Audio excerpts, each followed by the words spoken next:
England, 1834. The chandeliers of the Carwell residence blazed with 1,000 candles, casting golden light across the sea of silk gowns and tailored evening coats that filled the grand ballroom. The air hung thick with perfume, beeswax, and the subtle scent of hothouse flowers, arranged in towering vases along the marble pillars. An orchestra played a lively country dance from the musicians' gallery, the music punctuated by laughter and the rustle of expensive fabric. Amelia Fairfax stood in the shadows near a potted palm, her pale blue gown modest compared to the jewel-toned silks swirling past her. At 26, she had long since accepted her role as companion, rather than participant in these glittering affairs. Lady Hutchinson, her employer, held court near the refreshment table, surrounded by matrons eager to hear the latest gossip. Amelia remained at a respectful distance, present but invisible, as a proper companion should be. "Miss Fairfax," Lady Hutchinson called without turning her head. "Fetch my shawl from the carriage. The evening grows cool." "Yes, my lady." Amelia curtsied to no one in particular and made her way through the crowd, careful to avoid the dancers. She had learned to move through these gatherings like a ghost, noticed only when needed. The October air struck her face as she stepped onto the terrace, a welcome relief from the stifling heat inside. She drew a deep breath, allowing herself this small moment of peace. Gas lamps flickered along the stone balustrade, and beyond them, the gardens stretched into darkness.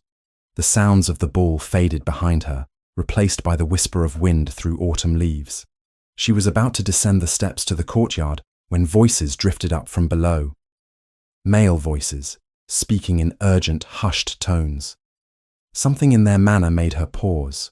She should return inside, fetch the shawl, mind her own affairs.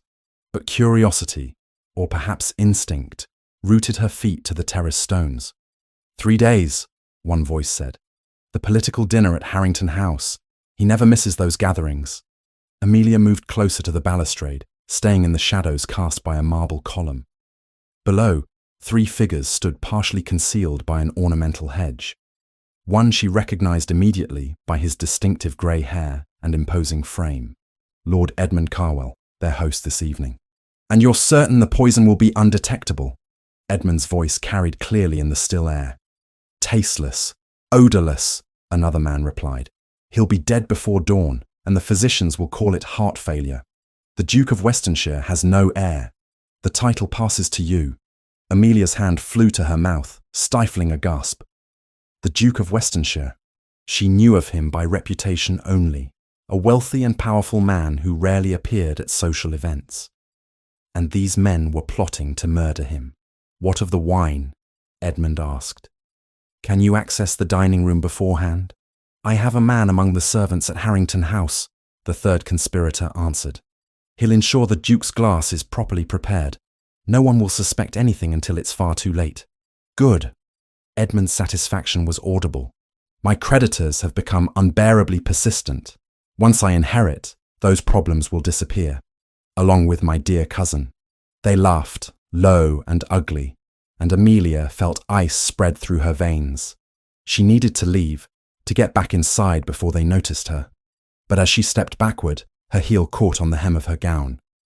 She stumbled, catching herself against the column with a sound that seemed impossibly loud in the quiet night. The voices below stopped abruptly. What was that? Up there, on the terrace. Amelia didn't wait to hear more. She gathered her skirts and ran for the ballroom doors, her heart pounding so violently she thought it might burst from her chest. Behind her, she heard rapid footsteps on the terrace stairs. They had seen her. They knew.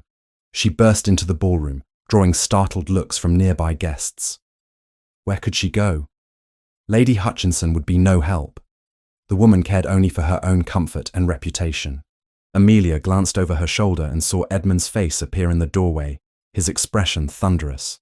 Their eyes met for one terrible instant, and she saw recognition, then rage.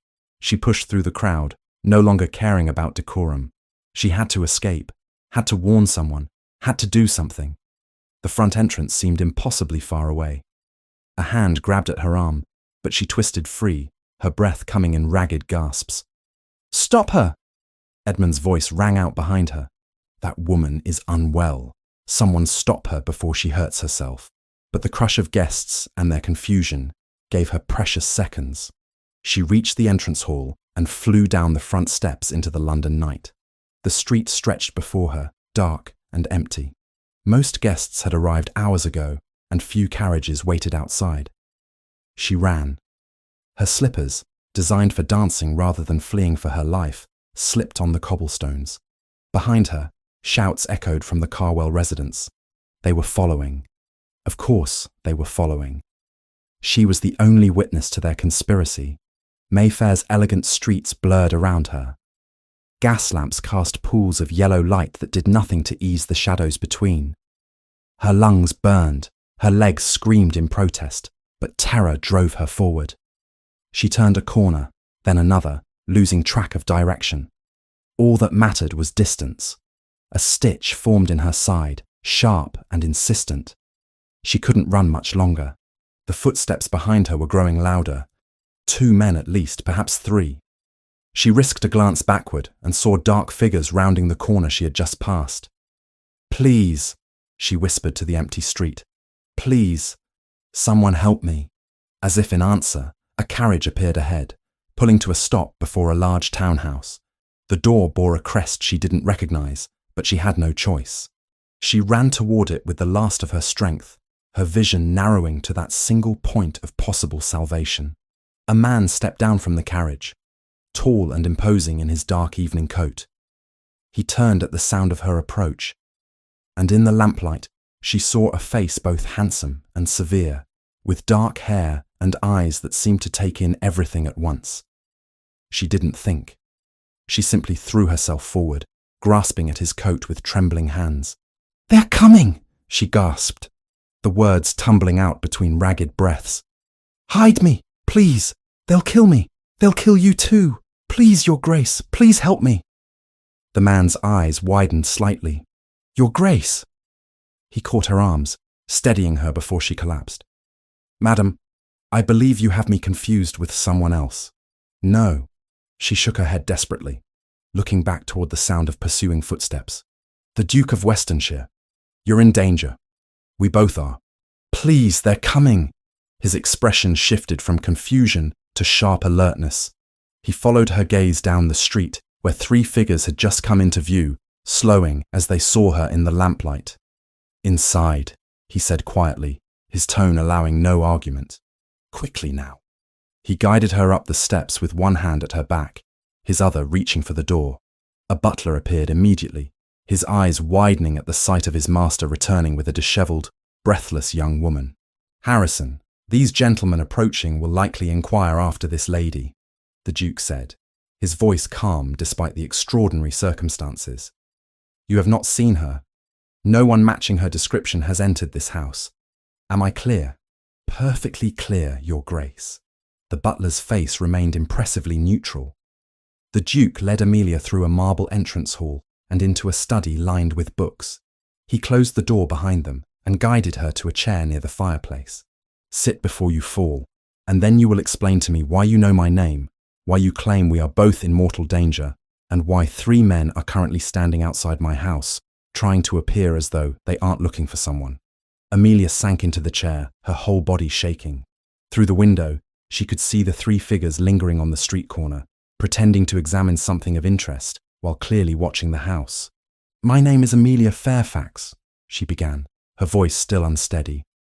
"I was at the Carwell ball this evening serving as companion to Lady Hutchinson. I stepped onto the terrace for air and overheard Lord Edmund Carwell and 2 men discussing a plan to murder you, with poison, at a political dinner at Harrington House in 3 days' time." The Duke's expression remained carefully neutral, but she saw his jaw tighten slightly. "That is quite an accusation, Miss Fairfax. I know how it sounds." She twisted her hands together, aware of how she must appear, a frantic woman making wild claims about murder plots. "But I heard them. Lord Edmund spoke of inheriting your title, of creditors, of having a man among the servants at Harrington House who would poison your wine. They saw me. They know I heard. That's why they chased me." He studied her face for a long moment, those penetrating eyes, seeming to weigh every word, every gesture. You realize, of course, that Edmund Carwell is my cousin, my heir, should I die without children, which is precisely why he wants you dead. Amelia met his gaze directly. He has the motivation, Your Grace. I merely had the misfortune to overhear the method. A knock sounded at the study door. The butler entered, his expression carefully blank. Your Grace. 3 gentlemen at the door are inquiring whether we've seen a young woman in distress. They claim she is unwell and may require medical attention. And what did you tell them, Harrison? That no such person has entered this residence, Your Grace. They appeared unconvinced, but had no grounds to press the matter further. They have departed, though I suspect they remain nearby. Thank you, Harrison. Please have a guest room prepared. Miss Fairfax will be remaining with us for the time being. After the butler withdrew, the Duke crossed to a cabinet and poured 2 glasses of brandy. He offered one to Amelia, who accepted it with trembling hands. Drink, he instructed. Then tell me everything you heard, exactly as you heard it.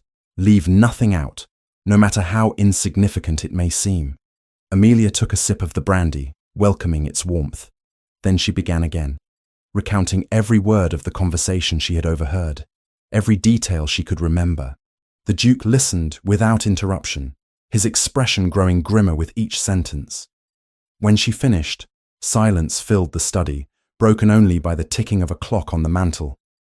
If what you say is true, he said finally, you have saved my life, Miss Fairfax. You have also placed yourself in considerable danger. I know. She set down her glass, surprised to find her hands had steadied. But I couldn't let them murder you. I couldn't simply do nothing.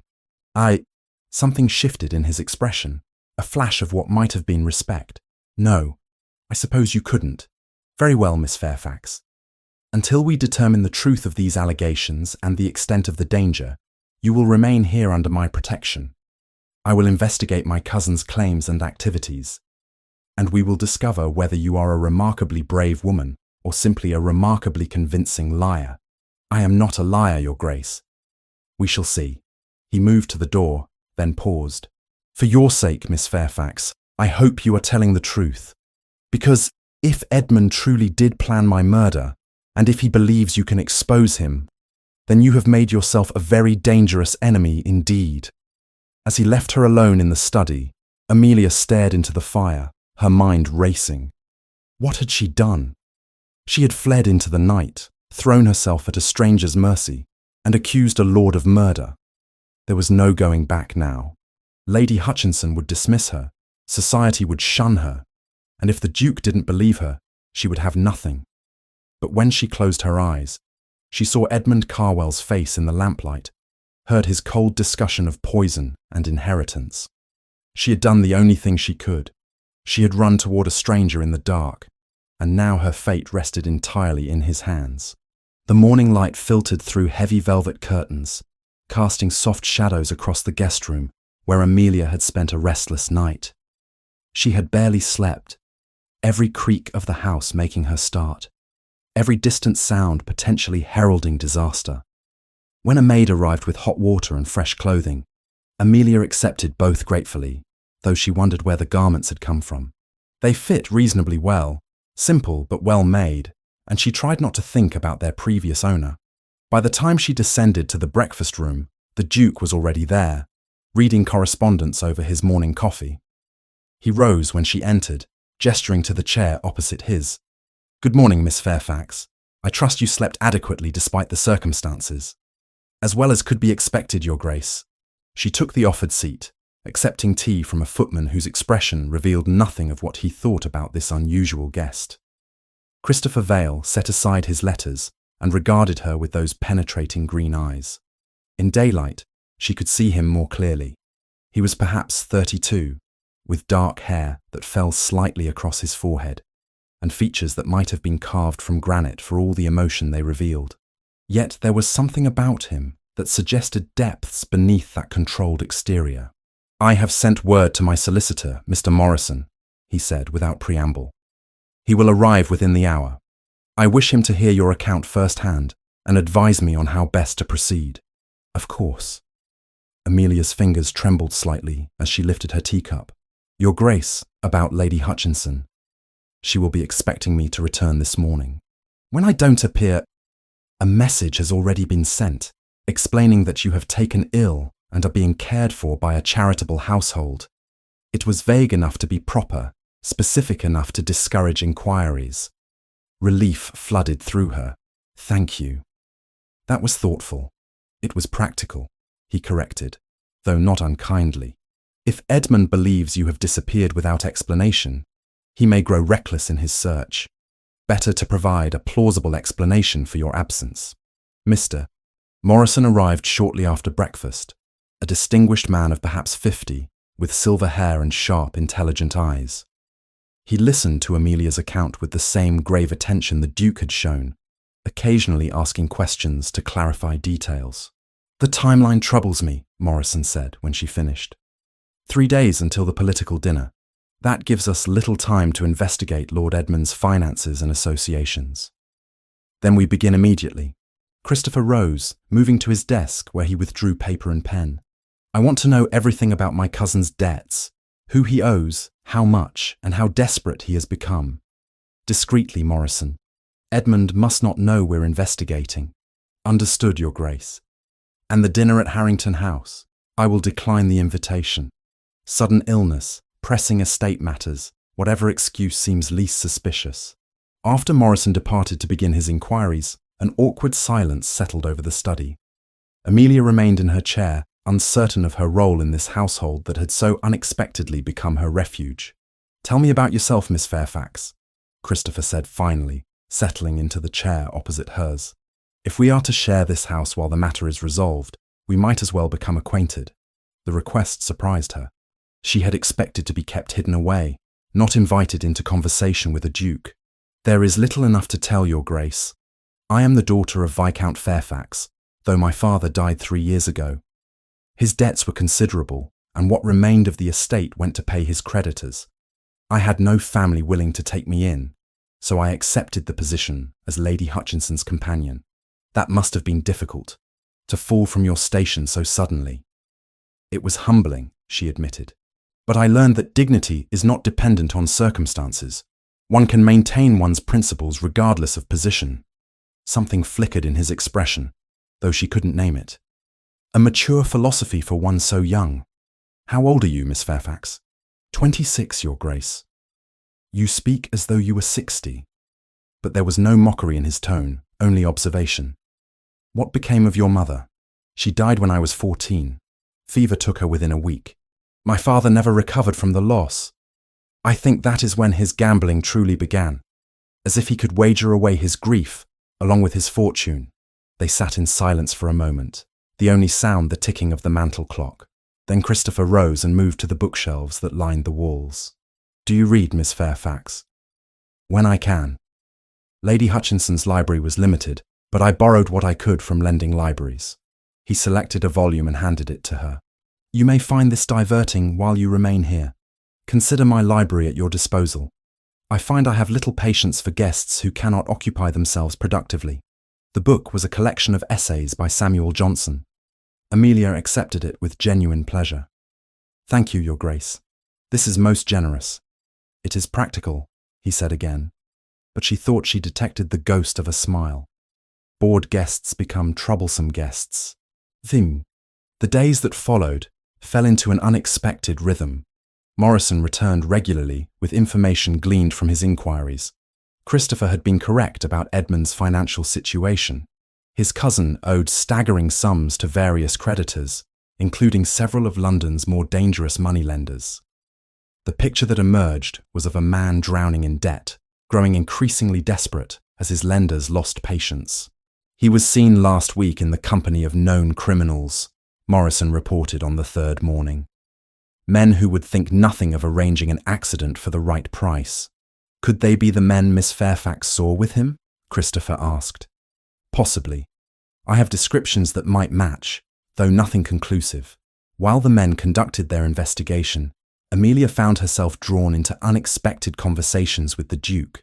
He would find her reading in the library and join her, at first saying little. but gradually opening into discussions about the books they both enjoyed. She discovered that beneath his reserved exterior lay a keen intelligence and, more surprising still, a dry wit that occasionally revealed itself. One evening, as they dined together in the smaller dining room rather than the formal hall, Christopher asked about her father's estate. "Were there no entailments? No provisions made for your future?" "My father believed he would live forever," Amelia said quietly. "Or at least long enough to recoup his losses. He was wrong on both counts. By the time he died, there was nothing left but debts and regrets, and no prospects of marriage. Forgive my impertinence, but surely you must have had suitors before your circumstances changed." She smiled sadly. "A few when I was younger and still had expectations of a dowry, but nothing serious. And after my father's death, well, a penniless woman of no particular beauty holds little appeal in the marriage market. You underestimate yourself, Miss Fairfax." The words were spoken quietly, almost absently, but they made her pulse quicken in a way she didn't quite understand. To cover her confusion, she turned the conversation to him. "Morrison mentioned that you are a widower, Your Grace. Forgive me if that is too personal." His expression closed slightly, but he answered, "My wife died 4 years ago, childbirth. Neither she nor the child survived. I am so sorry. It was a long time ago," but the pain in his voice suggested otherwise. "I had thought never to marry again. The risk seemed too great, the cost too high." They finished their meal in contemplative silence, and afterward Christopher suggested a game of chess in the library. As they played, Amelia found herself relaxing in his presence in a way she hadn't expected. There was something steady about him, something that made her feel safe despite the danger lurking beyond these walls. On the morning of what should have been the political dinner at Harrington House, Christopher informed her of his plan. "I have sent word that I am unwell and cannot attend. However, I am dispatching a trusted man to observe. If Edmund truly intends to poison me, he may reveal himself when I fail to appear. And if he doesn't reveal himself, if he simply waits for another opportunity, then we will have bought ourselves time to gather more evidence." He paused, studying her face. "You have been remarkably composed throughout this ordeal, Miss Fairfax. Most women of my acquaintance would have taken to their beds with hysteria. I have learned that hysteria solves nothing, Your Grace. One must face difficulties with clear eyes and steady nerves, regardless of one's fears." That evening, they waited together in the study for word from Christopher's investigator. The hours stretched interminably. Amelia tried to read, but found herself rereading the same paragraph repeatedly. Christopher paced before the fire, his usual composure fractured by tension. When the investigator finally arrived near midnight, his news confirmed Amelia's worst fears. "Lord Edmund was present at Harrington House, Your Grace. He appeared agitated when informed of your absence. I observed him in conversation with one of the footmen, a man who later approached the sideboard where wine was being prepared. The footman was clumsy, knocked over a decanter. In the confusion, he palmed something small from his pocket and dropped it into another decanter. That particular wine was being reserved for the Duke of Westonshire, according to the servants I questioned afterward." "You witnessed this?" Christopher's voice was steel. "I did, Your Grace, and I took the liberty of securing the contaminated decanter before anyone could be harmed. I brought it with me for examination." Christopher had the wine tested immediately by a physician he trusted. The results arrived the following morning. Arsenic, in quantities sufficient to kill. "We have him," Amelia breathed, reading the physician's report over Christopher's shoulder. "Surely this is enough to go to the magistrate." But Christopher's expression remained troubled. "Edmund will claim he knew nothing of the poisoned wine. He will say the footman acted alone, perhaps hired by someone who wished to harm me, and the footman himself has conveniently disappeared. Morrison discovered this morning that the man fled London immediately after the dinner. But the investigator saw Edmund speaking with him. A conversation is not proof of conspiracy, Miss Fairfax. In a court of law, Edmund would claim they discussed nothing more consequential than the service of wine. Without the footman's testimony or witnesses, who can directly connect Edmund to the plot, we have only circumstantial evidence. Then what do we do?" Christopher was silent for a long moment, staring at the physician's report. "I confront him. privately, and I make it clear that I know what he attempted, and that if anything untoward happens to me in the future, evidence sufficient to hang him will be delivered to the proper authorities. But if he realizes I'm still here, still able to testify to what I heard, then your situation becomes even more dangerous than it already is." He met her eyes, and she saw genuine concern there. "I will not lie to you, Miss Fairfax. This is far from over. Edmund is desperate and clever, and desperate, clever men are the most dangerous kind." The confrontation took place that very afternoon in Christopher's study. Amelia was not present, sequestered instead in the library with strict instructions not to emerge regardless of what she heard. But the walls were thin enough that raised voices carried. "How dare you make such accusations?" Edmund's voice shook with rage. "I am your cousin, your heir. This is unconscionable. What is unconscionable is your attempt to poison me at Harrington House." Christopher's tone remained level, coldly controlled. "I have the wine, Edmund. I have witness testimony. I know what you did. That footman was not acting on my orders. Someone is trying to frame me, to drive a wedge between us. And I know who put these ideas in your head. That woman, that Fairfax creature. She is a liar and an opportunist, throwing herself at you with wild tales designed to win your sympathy and your fortune. Miss Fairfax has nothing to gain from fabricating such a story. You, however, have £30,000 of gambling debts and a pack of creditors who grow more threatening by the day. Your motivation is clear, Edmund. Your means are proven. Only the opportunity was denied to you." There was a long, heavy silence. Then Edmund spoke again, his voice low and venomous. "You cannot prove anything, and if you try to move against me, I will destroy that woman's reputation so thoroughly she will never find a respectable position again. I will make her name synonymous with deception and social climbing. Is that what you want? Get out of my house. Christopher, get out, and know this, cousin. If any harm comes to me or to Miss Fairfax, I have arranged for evidence of your crimes to be delivered immediately to the magistrate and to every newspaper in London. Your debts, your conspirators, everything will be exposed. You will hang, Edmund. Remember that." The study door slammed. Footsteps echoed in the hall, then faded. Amelia remained frozen in the library, her heart pounding. After several minutes, Christopher appeared in the doorway, his expression grim. "He denied everything, of course. And worse, he knows you are here." "I heard." She stood, setting aside her book with trembling hands. "What happens now?" "Now Edmund returns to whatever hole he has been hiding in, and we wait to see what he does next. He is cornered but not caught, desperate but not yet destroyed. That makes him extraordinarily dangerous. I have brought this upon you," Amelia said quietly. "All of this trouble, all because I overheard something I should not have. You saved my life." Christopher crossed to her, and for the first time since she had known him, his expression softened. "Whatever comes next, Miss Fairfax, remember that. You saw evil and refused to look away. That took remarkable courage. Or remarkable foolishness. Perhaps both." The ghost of a smile touched his lips. "In my experience, courage and foolishness often go hand in hand." That night, as Amelia lay awake in her guest room, she heard the sound of footsteps in the garden below. She moved to the window and saw Christopher pacing the paths, his figure a dark silhouette against the moonlit gravel. He looked solitary and troubled, carrying burdens she could only imagine. And she realized, with a start that sent warmth through her chest, that she cared what happened to him, not as a subject cares about a powerful duke, but as one person cares for another. He had shown her kindness when he might have turned her away. He had believed her when he might have dismissed her claims as fantasy. He had protected her when doing so put his own reputation at risk. She did not know what the future held, or how this strange situation would resolve itself, but she knew, with absolute certainty, that her life had changed irrevocably the moment she ran into the Duke of Westonshire's arms. And there was no going back.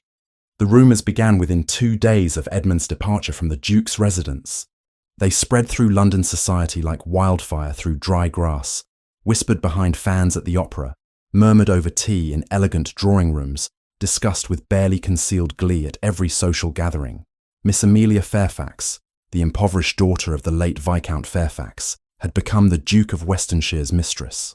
The story varied in its details depending on who told it, but the essential elements remained constant.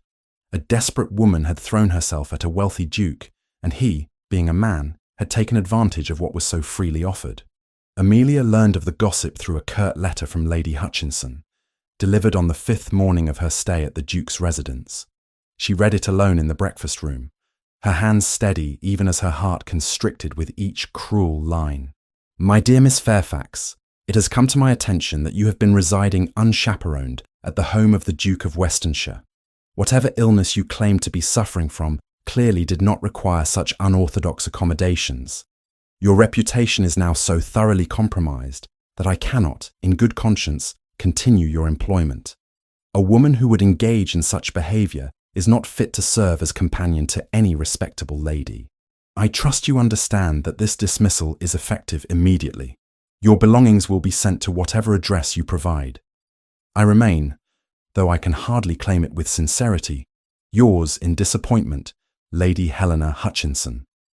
Amelia set the letter down carefully, as though it were made of something fragile that might shatter if handled roughly. In truth, she felt as though she herself might shatter. In the span of a single week, she had gone from having very little to having nothing at all. No position, no prospects, no reputation worth salvaging. Bad news! Christopher's voice came from the doorway. He entered the breakfast room, his expression concerned as he took in her pale face. "Lady Hutchinson has dismissed me." Amelia's voice remained remarkably steady. "She has heard the rumours about my staying here. About us." Christopher's jaw tightened. "Edmund's work, no doubt. He promised to destroy your reputation, and he has wasted no time in doing so. He has succeeded admirably." She folded the letter with precise movements. "I have no position, no references, and now no good name. I am thoroughly ruined, Your Grace." He crossed to the sideboard and poured coffee, bringing a cup to her though she hadn't asked for it. "Edmund believes he has cornered us both. You cannot leave here without means of support, and my reputation suffers alongside yours as long as you remain." "Then I must leave." Amelia accepted the coffee, grateful for something to do with her hands. "Perhaps I could travel to the country, find work where London's gossip has not yet reached." "And how would you pay for such travel? How would you live until you found this hypothetical position?" His tone was not unkind, merely practical. "No, Miss Fairfax, leaving is not the answer. At least, not yet." "Then what is the answer?" "I cannot remain here indefinitely. Every day I stay only confirms the rumours and deepens the damage to both our reputations." Christopher took the seat across from her, his expression thoughtful. "We will find a solution. But in the meantime, you are my guest, and you will remain so until we determine the best course forward." The weeks that followed took on a strange, suspended quality. Amelia remained largely confined to the house and its private gardens, venturing out only in the closed carriage for brief drives when the risk of being seen was minimal. Christopher's staff, to their credit, treated her with unfailing courtesy, as though there were nothing unusual about a young woman living unchaperoned under the Duke's roof. The autumn gardens became her refuge. November had painted the leaves in shades of amber and crimson, and the air carried the scent of wood smoke and dying flowers. She would walk the gravel paths for hours, breathing the cool air and trying not to think about the future that grew murkier with each passing day. Christopher often joined her on these walks. At first, his presence was merely courteous, the host checking on his guests' welfare. But gradually, their conversations deepened, moving beyond pleasantries into territory that felt dangerously intimate. "Tell me what you miss most about your former life," he asked one afternoon, as they paused beside a fountain where bronze nymphs poured water from stone urns. Amelia considered the question. "The library at my father's estate. It was not large, but every volume was carefully chosen. I knew exactly where to find each book, and on dark winter afternoons, I would lose myself completely in those pages." "What did you read?"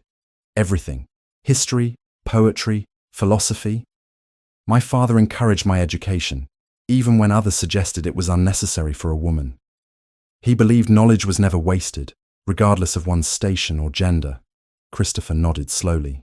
He sounds like a wise man, despite his other failings.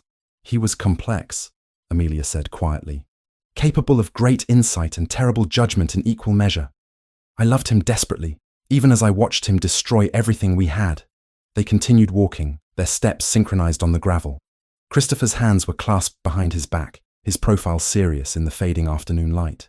I told you my wife died in childbirth, he said abruptly. What I did not tell you was that I blamed myself for years afterward. I convinced myself that had I been more attentive, more present, somehow, I might have prevented her death. That is a heavy burden to carry. It is an irrational burden, according to the physicians I consulted. They assured me that nothing I could have done would have changed the outcome.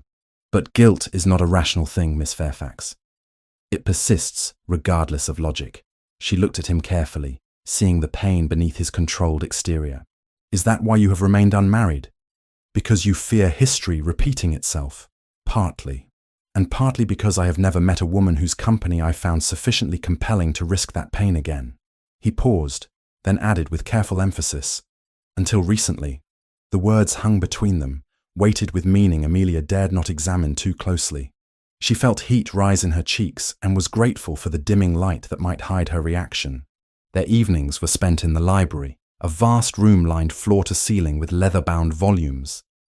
They would sit in comfortable chairs before the fire, reading in companionable silence or discussing whatever book had captured their attention that day.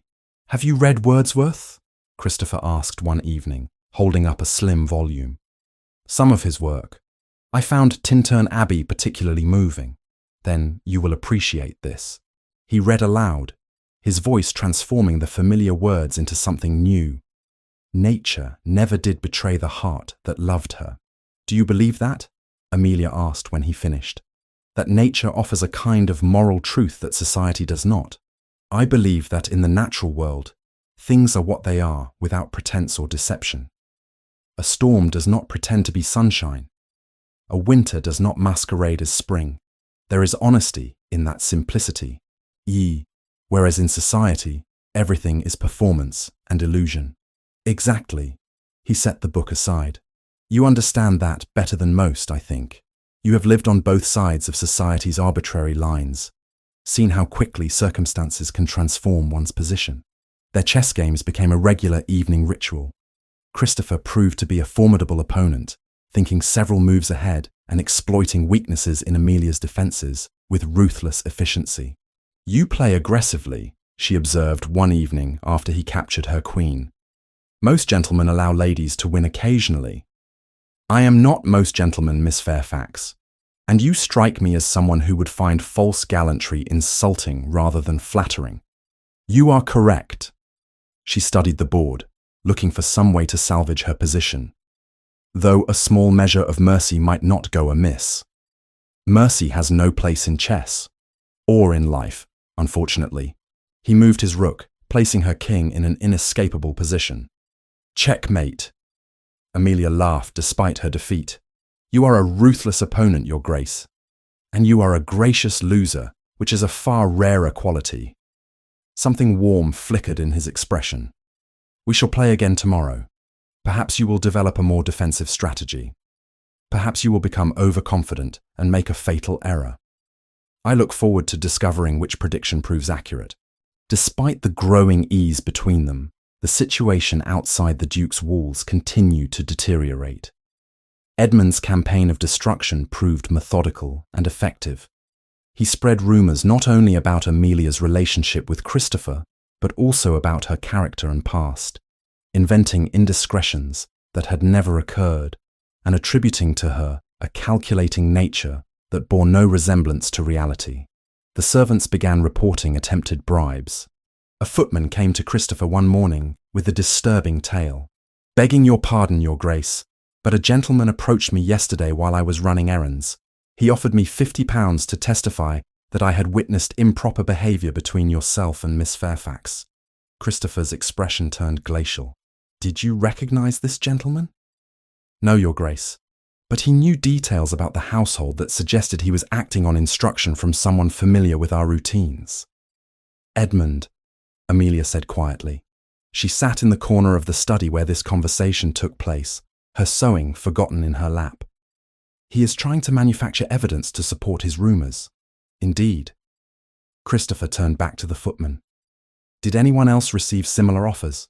I believe so, Your Grace, but none of us would betray your trust. We wanted you to know what was being attempted. After the footman withdrew, Christopher paced before the fireplace, his agitation visible in the tense set of his shoulders. This cannot continue, he said finally. Edmund is escalating. Soon he will not settle for mere rumours. He will forge letters, manufacture witnesses, do whatever is necessary to cement the story he has created. What can we do? Amelia set aside her sewing. We cannot prove the rumours false without exposing why I came here in the first place, and that would require accusing Edmund of attempted murder, which, as you have said, we cannot prove conclusively. Christopher stopped pacing and turned to face her. There may be one solution. It is drastic, and I do not propose it lightly. But it would protect both our reputations and provide you with security that Edmund cannot threaten. Something in his tone made Amelia's heart begin to race. What solution? Marriage, Miss Fairfax. If we were to marry, the rumours would lose their power. What society now condemns as a scandalous liaison would become instead a romantic courtship conducted with admirable discretion. The words struck Amelia like a physical blow. Your Grace, I cannot possibly, you cannot mean. I assure you, I am quite serious. He crossed to stand before her chair, his expression grave. Consider the practical aspects. You need protection and a position in society. I need to put an end to these rumours before they damage my political standing and my ability to manage my estates effectively. A marriage of convenience would serve both our interests. A marriage of convenience, Amelia repeated, the words tasting bitter. You would tie yourself to a woman with no dowry, no connections, and a thoroughly ruined reputation, simply to solve a problem created by your cousin's malice. When you phrase it thus, it sounds like charity. I prefer to think of it as a mutually beneficial arrangement between two rational adults. Amelia rose from her chair, needing distance from him to think clearly. Your Grace, this is madness. You could marry any number of suitable women, ladies with fortunes and unblemished reputations, who would bring advantage to your house. Why would you choose me? Because I have spent these past weeks in your company, Miss Fairfax, and I have found it remarkably pleasant. You are intelligent, honest, and possessed of a strength of character I have rarely encountered. You do not simper or flatter. You speak your mind with refreshing directness. And unlike every other woman of my acquaintance, you seem utterly unimpressed by my title or fortune. That is hardly a basis for marriage, is it not? Christopher moved closer, though he maintained a respectful distance. Most marriages among our class are based on far less. At least we know we can converse civilly and share compatible interests. That is more than many couples can claim on their wedding day. Amelia turned away, staring unseeing at the leather-bound volumes that lined the walls. You would regret it. When the scandal fades and you no longer need this convenient solution, you would regret being bound to a woman so far beneath your station. I do not think I would. His voice was quiet, almost gentle. But I will not force this upon you, Miss Fairfax. Think on it. We need not decide immediately. That night, Amelia lay awake for hours, Christopher's proposal echoing in her mind. Marriage to a duke. It was beyond anything she could have imagined even in her most fanciful daydreams. But it was not the title or the wealth that made her hesitate. It was the fear that she would become nothing more than a solution to a problem, a convenience rather than a choice. And yet, as she thought of the alternative, leaving with nothing, condemned to a life of poverty and disgrace, she could not deny the appeal of his offer. More than the appeal, she admitted to herself in the darkness. She had grown fond of Christopher Vale. She enjoyed his company, his conversations, his rare smiles. The thought of never seeing him again brought an ache to her chest that had nothing to do with practical concerns. 3 days later, Mr. Morrison arrived with news that decided the matter. He and Christopher closeted themselves in the study for over an hour before emerging to find Amelia in the library. Edmund has forged letters, Christopher said without preamble. Supposedly written by you to a friend, describing in explicit detail a relationship between us that never occurred. He is preparing to distribute them throughout London society. No, the word came out as barely a whisper. Morrison's expression was sympathetic but grave. The letters are quite convincing, Miss Fairfax. Without proof of forgery, which would be nearly impossible to obtain, they will be accepted as genuine. Your reputation and His Grace's will be irreparably damaged. Amelia sank into the nearest chair, her legs suddenly unable to support her. This was it then, the final blow. Edmund had not only destroyed what she was, but was now creating a false version of her that would haunt her forever. There is still one solution, Christopher said, kneeling beside her chair so their eyes were level. Marry me, Amelia. Let me give you my name and my protection. Let me end this nightmare that my cousin has created. She looked into his green eyes and saw not pity but determination. And beneath it, something that might have been genuine care. You do not have to do this, she said softly. I know, but I want to. Not only because it solves our immediate problem, but because I believe we could build something worthwhile together. Something honest, in a world that values everything but honesty. I will not be a burden to you. You could never be that. He took her hand, his grip warm and solid. Say yes, Amelia. Let us face Edmund together, as husband and wife, and rob him of the power he seeks to wield over both our lives. She thought of her father, of the values he had taught her about dignity and strength. She thought of the weeks she had spent in this house, finding unexpected comfort and companionship in the company of this complicated, guarded man. And she thought of the alternative, a life lived in shadows, always running, always afraid. Yes, she said finally. Yes, I will marry you. Relief flooded Christopher's features, transforming them briefly into something almost joyful. You will not regret this decision, Amelia. I swear it. As Morrison began discussing the practical arrangements for a rapid engagement announcement, Amelia allowed herself a small glimmer of hope. Perhaps this marriage of convenience might become something more. Perhaps in protecting each other from Edmund's schemes, they might discover a partnership worth having for its own sake. Or perhaps she was a fool, reading meaning into kindness and building castles from conversations and chess games. Only time would reveal which. But for now, she had made her choice. And whatever came next, she would face it as Christopher's betrothed, and soon, as his wife. The announcement of the Duke of Westonshire's engagement to Miss Amelia Fairfax appeared in the Times on a crisp November morning, sending shockwaves through London society. By noon, the news had spread to every drawing room in Mayfair, sparking conversations that ranged from scandalized disbelief to grudging admiration. The Duke has finally chosen a bride, one matron declared over tea. Though I must say, Miss Fairfax is an unexpected selection. Unexpected? Her companion replied with barely concealed malice. She has been living under his roof unchaperoned for weeks. I would say the choice was inevitable, given the circumstances. But the official narrative, carefully crafted by Mr. Morrison and reinforced by Christopher's own dignified silence on the matter, told a different story. The Duke had been quietly courting Miss Fairfax since her unfortunate fall from fortune, moved by her grace under adversity and impressed by her character.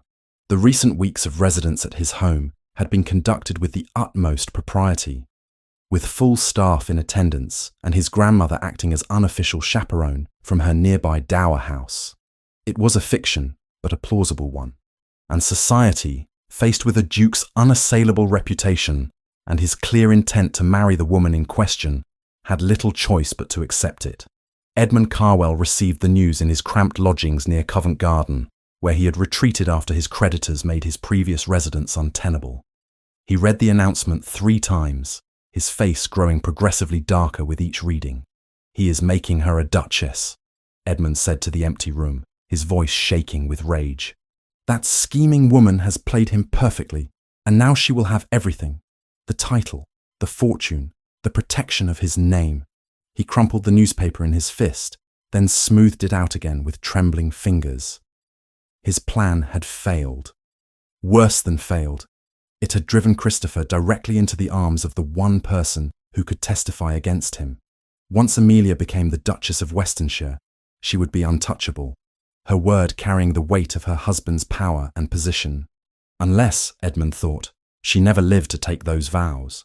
At the Duke's residence, Amelia stood in the centre of her guest room, while a modiste took her measurements for the wedding gown. The woman, Madame Bouchard, was one of London's most sought-after dressmakers, and her presence was itself a statement of the Duke's regard for his bride. "The silk from Paris will be perfection on you, Miss Fairfax," Madame Bouchard said, her accent thick but her English precise. "With your colouring, the ivory will bring out the gold in your hair and the clarity of your eyes. You will be ravissante." "Thank you," Amelia replied, though she felt oddly disconnected from the proceedings. It seemed impossible that in less than 2 weeks she would be standing before a priest in that silk gown, promising to love and honour a man she had known for barely a month.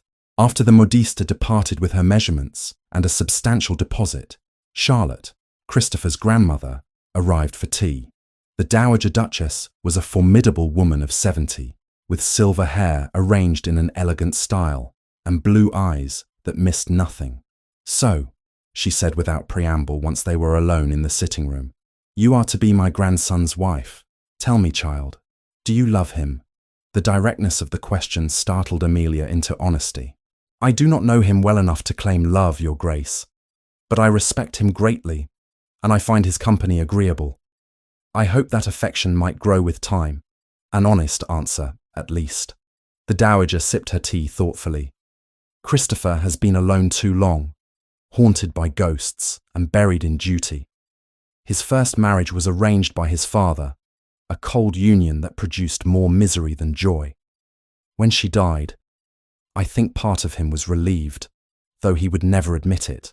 The guilt he carries is not for failing to love her, but for not grieving her loss as deeply as he believes he should." Amelia absorbed this information, seeing Christopher in a new light. "He told me he blamed himself for her death. He blames himself for everything. It is his nature to carry the weight of the world on his shoulders." The Dowager set down her cup and fixed Amelia with a penetrating stare. "But you, I think, might help him set down that burden. You have strength in you, child. I see it in the way you hold yourself, despite everything you have lost. Do not let society's opinions or Edmund's schemes make you doubt your worth. You will make a fine Duchess." The words brought unexpected tears to Amelia's eyes. "Thank you, Your Grace. That means more than I can express."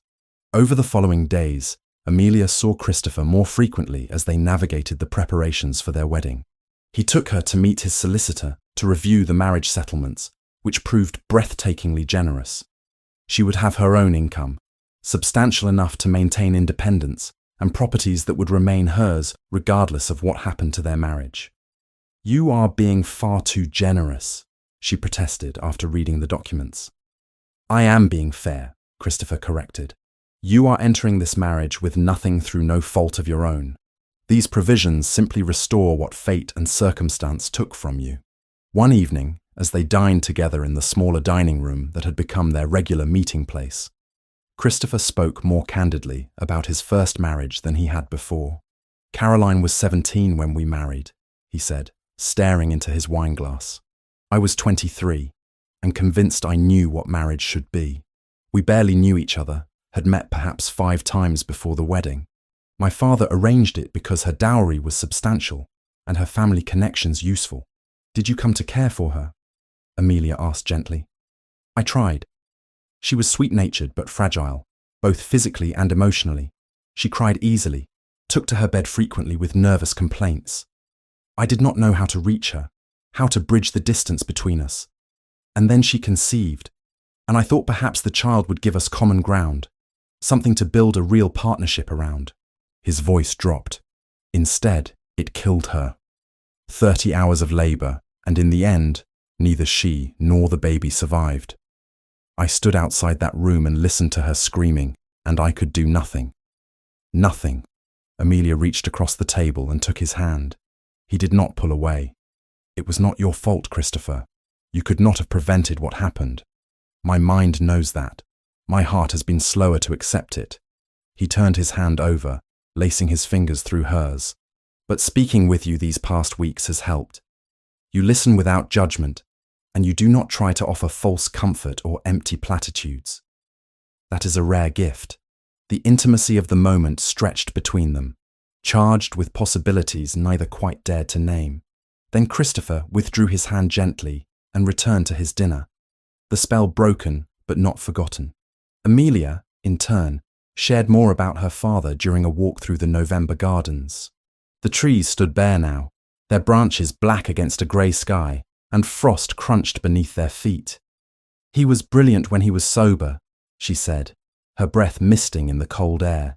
He could quote poetry for hours, discuss philosophy and history with genuine insight. But gambling consumed him. Every win made him believe the next one was coming, and every loss convinced him he was due for a change in fortune. It was a madness, and I watched it destroy him piece by piece. Yet you do not speak of him with bitterness. How can I? He loved me in his way. He simply loved his vice more. She pulled her cloak tighter against the chill. I learned from watching him that love alone is not enough. There must be respect and restraint and a willingness to put the welfare of those we care for above our own desires. Christopher stopped walking and turned to face her. You are wise beyond your years, Amelia Fairfax. I count myself fortunate that you agreed to this arrangement, even though it was born of necessity rather than choice. Perhaps necessity simply forced us to see what we might have discovered eventually on our own. He offered his arm. Come, let us return inside before you freeze. I have something to show you. In his study, he opened a locked drawer and withdrew a small velvet box. Inside lay a ring of stunning simplicity, a single emerald surrounded by small diamonds, set in gold that gleamed warmly in the firelight. This was my mother's betrothal ring, Christopher said. She died when I was 12, but I remember her wearing it always. She told me once that my father gave it to her not because it was the largest stone or the most expensive, but because green was her favourite colour. That small act of attention, of truly seeing her preferences, meant more to her than any grand gesture. He took Amelia's hand and slipped the ring onto her finger. It fit perfectly, as though it had been made for her. I offer it to you not as a symbol of what we are now, but of what we might become. Two people who see each other clearly and choose to build something honest together. Amelia stared at the ring through tears she did not bother to hide. Christopher, A loud knock at the study door interrupted whatever she had been about to say. Mr. Morrison entered, his face pale and his usually impeccable composure shattered. Your Grace, I apologize for the intrusion, but there is urgent news. Edmund has been seen purchasing passage on a ship to the continent. He is planning to flee England. When does the ship depart? Christopher's voice turned sharp as steel. Tomorrow evening. But Your Grace, there is more. My sources indicate he has hired men to... Morrison glanced at Amelia, clearly reluctant to continue. To what? Christopher demanded. To abduct Miss Fairfax before he leaves. He has given orders that it should appear as though she took her own life, overcome by guilt over the scandal she created. He believes that without her testimony, any accusations you might make against him will lack credibility. The room went silent, except for the crackling of the fire. Amelia felt ice spread through her veins, but her voice remained steady when she spoke. Then we must be vigilant. Surely he cannot reach me here. I am not willing to take that chance, Christopher said. From this moment, you do not leave this house under any circumstances. Morrison, increase the guard. Every servant is to be questioned about anyone approaching with suspicious offers. And find out everything you can about Edmund's hired men. I want to know who they are and where they can be found. The following days passed in tense watchfulness. Amelia remained confined to the house, which now felt less like a refuge and more like a prison.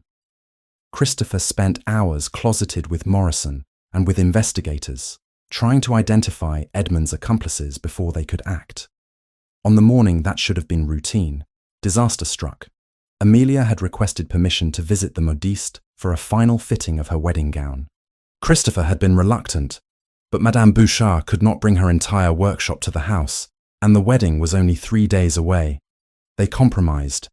Amelia would travel in an unmarked carriage with 2 footmen as guards, and she would remain at the shop for no more than an hour.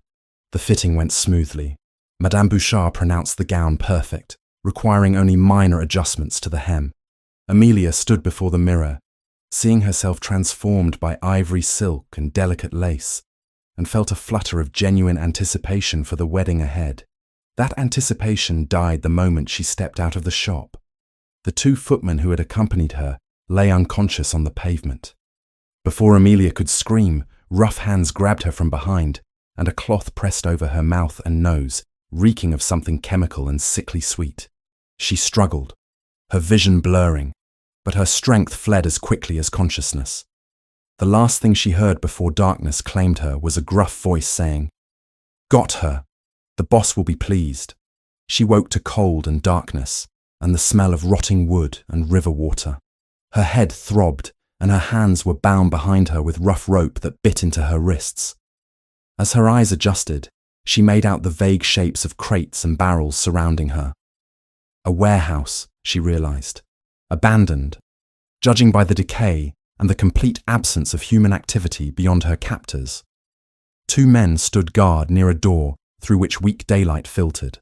They spoke in low voices, occasionally glancing her direction to ensure she hadn't escaped her bonds. Fear threatened to overwhelm her, but Amelia forced it down. Panic would accomplish nothing. She needed to think, to observe, to wait for an opportunity. Christopher would be searching for her. She had to believe that. Hours passed, or perhaps only minutes. Time became elastic in the dark warehouse, stretching and contracting with her racing thoughts. Then she heard footsteps approaching from outside, and one of her guards straightened. "He's here." The door opened, admitting cold November light and the figure of Edmund Carwell. He looked haggard, his coat rumpled and his eyes wild. This was a man at the end of his tether, desperate and dangerous. "Miss Fairfax," he said, his voice dripping with false courtesy. "How unfortunate that we should meet again under such circumstances." "Release me," Amelia said, pleased that her voice did not shake. "Whatever you hope to gain from this madness, you will only make things worse for yourself." "Worse?" Edmund laughed, the sound unhinged. "How could things possibly be worse? I am ruined, Miss Fairfax. My creditors hunt me like dogs after a fox. My cousin has made it clear he will see me prosecuted if I remain in England. And all of this, all of it, is because you could not mind your own business. All of this is because you chose to plot murder rather than face your debts honestly." The blow came without warning. Edmund's hand cracking across her face hard enough to snap her head to the side. Pain bloomed across her cheek, sharp and bright.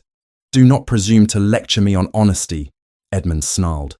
"You who have schemed your way from poverty to a duchess's coronet. But you will never wear that coronet, Miss Fairfax. I have seen to that. If you kill me, Christopher will hunt you to the ends of the earth. Perhaps, but I will be long gone before he finds me, and your death will appear to be a tragic suicide. A young woman, overcome by scandal and guilt, who threw herself into the Thames. Very sad, but hardly surprising given the circumstances." Amelia's mind raced. She had to delay, to buy time. "And these men, you trust them to keep silent about murder. These men are being paid enough to ensure their silence, and by the time your body is discovered, we will all be safely beyond England's reach." Edmund turned to his hired thugs. "When I leave, wait 1 hour, then finish this. Make certain there are no marks that might contradict the suicide narrative. The river will do the rest." He walked out without looking back, leaving Amelia alone with 2 men who would soon become her executioners. She tested the ropes binding her wrists, feeling for any give. The knots were tight, but not expertly tied. If she could just work one hand free, create enough slack to slip through. The warehouse door burst open with a crash that echoed through the cavernous space.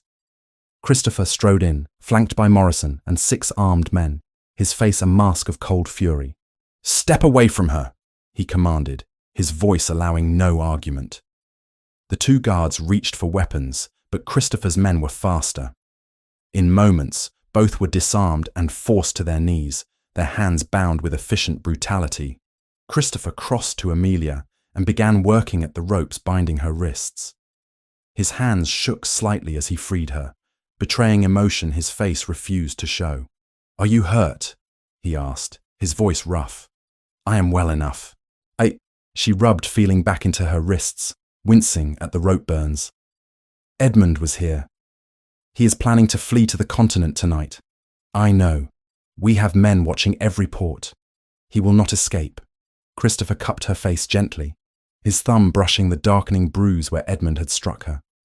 Something dangerous flickered in his eyes. "He did this? It hardly matters now." "It matters to me." He turned to Morrison. "Where is Edmund?" "His boarding house, Your Grace. We have it surrounded. Then let us collect my cousin and introduce him to the magistrate. I believe it is long past time Edmund Carwell faced the consequences of his actions." The confrontation at Edmund's lodgings was brief and ugly. Christopher's men found him attempting to flee through a back window, his belongings hastily packed in a single trunk. They dragged him back inside, where Christopher waited with the magistrate and a growing crowd of witnesses. "Lord Edmund Carwell," the magistrate intoned formally, "you are charged with conspiracy to commit murder, attempted murder, kidnapping, and conspiracy to forge documents. How do you answer these charges?" Edmund's face cycled through emotions: rage, fear, defiance, despair. Finally, he seemed to deflate, all fight draining from him. "I answer that I am a dead man regardless of what I say," he replied bitterly. "Christopher has won. He always wins." "No, Edmund," Christopher said quietly. "You lost. You lost the moment you chose ambition over honor, deception over honesty. I have won nothing but the burden of seeing my own cousin destroyed by his greed." As the magistrate's men led Edmund away in chains, Christopher turned to Amelia, who had insisted on being present for his capture despite her ordeal. "It is finished," he said simply. She took his hand, lacing her fingers through his. "Yes, now we can begin." Morrison had warned them that the trial would not be swift. There would be investigations and arguments, and no shortage of public curiosity. They could have waited for the verdict, suspended between past and future. Instead, they chose to mark, in the clearest way possible, that Edmund Carwell no longer held any claim over either of their lives.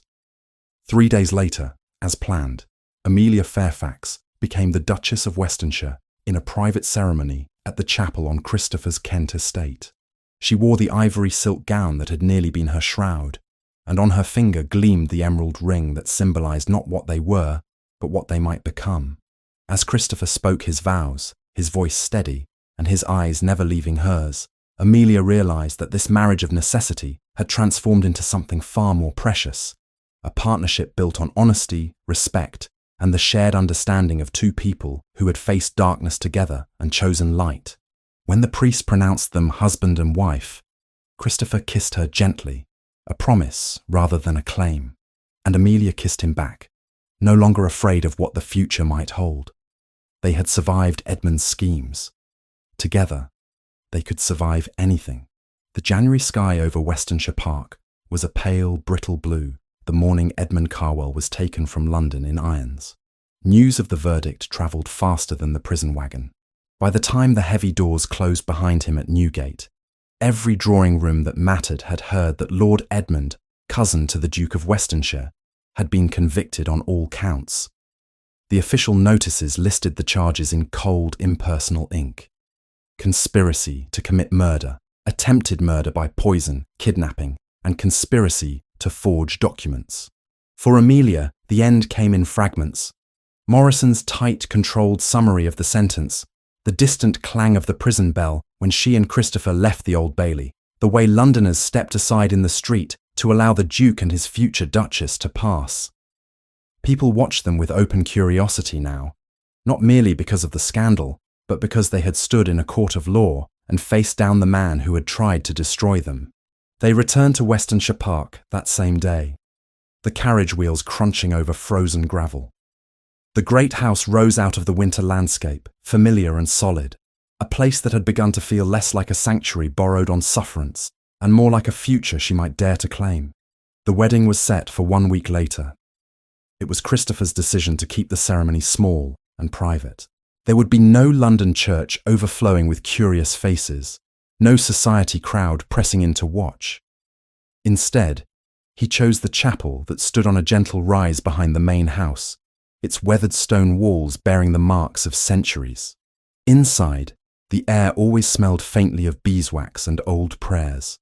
On the morning of the wedding, Amelia dressed in a room that had been hastily transformed from guest chamber to bridal suite. Sunlight poured in through frost-edged windows, scattering across the ivory silk gown spread out on the bed.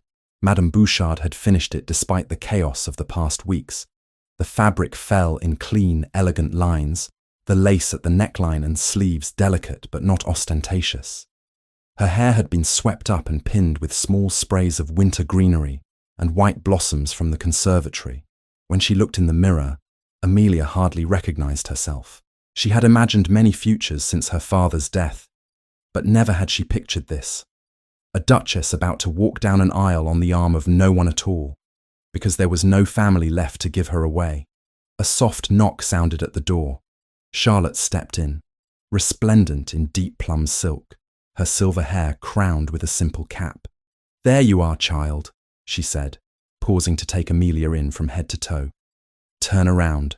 Slowly, Amelia obeyed, suddenly self-conscious under that sharp gaze. "Good," the dowager said at last. "You look like you belong here. That is half the battle." "I do not feel as though I belong," Amelia admitted. "Not yet." "You will." Charlotte came closer, adjusting a strand of hair that had escaped its pins. "Belonging is not a matter of birth. It is a matter of conduct and courage. You have both in abundance." Amelia swallowed. "Thank you. If my son were alive," Charlotte added, softer now, "he would have admired you. He adored strength of character in others, despite doing his best to beat it out of Christopher. You will be good for my grandson." "I hope so," Amelia said simply. Charlotte squeezed her hand briskly, then stepped back. "Well then, let us not keep him waiting, or he will think you have come to your senses and fled." "Have you ever known me to flee from anything?" Amelia asked, managing a small smile. "Not once," Charlotte said, satisfaction clear in her eyes. "And that is why you are precisely what he needs." The chapel bell tolled as they walked the short path from house to hill. A thin layer of frost sparkled on the grass, and their breath hung in the air. The sky was clear, the weak winter sun casting long shadows. Inside the chapel, the vicar stood ready at the simple stone altar. Mr. Morrison waited discreetly in the second pew, along with a handful of trusted servants who had served the Vale family for decades. There were no cousins, no aunts, no London acquaintances. Those who might have come had been discouraged. Those who wished to come had lacked the courage to defy the tide of scandal so soon. Christopher waited at the front. He turned as the door opened, his gaze locking on Amelia immediately. For a heartbeat, everything else fell away. The weight of the past weeks, the tension of the trial, even the memory of Edmund's last hollow glare. All of it faded beneath the simple, steady way he looked at her. He wore a black coat and waistcoat with a white cravat, his dark hair perfectly ordered, his posture as straight as ever. Yet there was a softness to his expression she had not seen before, a quiet wonder that made her steps falter for just a moment. Charlotte walked beside Amelia to the last pew, then stopped, leaving Amelia to proceed alone up the final stretch of aisle. It seemed fitting. She had come here on her own feet, through choices that had been as much hers as anyone's. At the altar, Christopher extended his hand. Amelia placed hers in it, and some of the tightness in her chest eased. The service began. "Dearly beloved," the vicar intoned, "we are gathered together here in the sight of God and in the face of this congregation to join together this man and this woman in holy matrimony." The words flowed over her, familiar, yet newly meaningful. When it was time for the vows, Christopher spoke first. His voice was steady, each promise given with complete attention. "I, Christopher James Vale, take thee, Amelia Elizabeth Fairfax, to be my wedded wife," he said. To have and to hold from this day forward, for better, for worse, for richer, for poorer, in sickness and in health, to love and to cherish, until death us do part. She felt the weight of each phrase settle around them like invisible rings. When her turn came, Amelia found her voice calmer than she expected.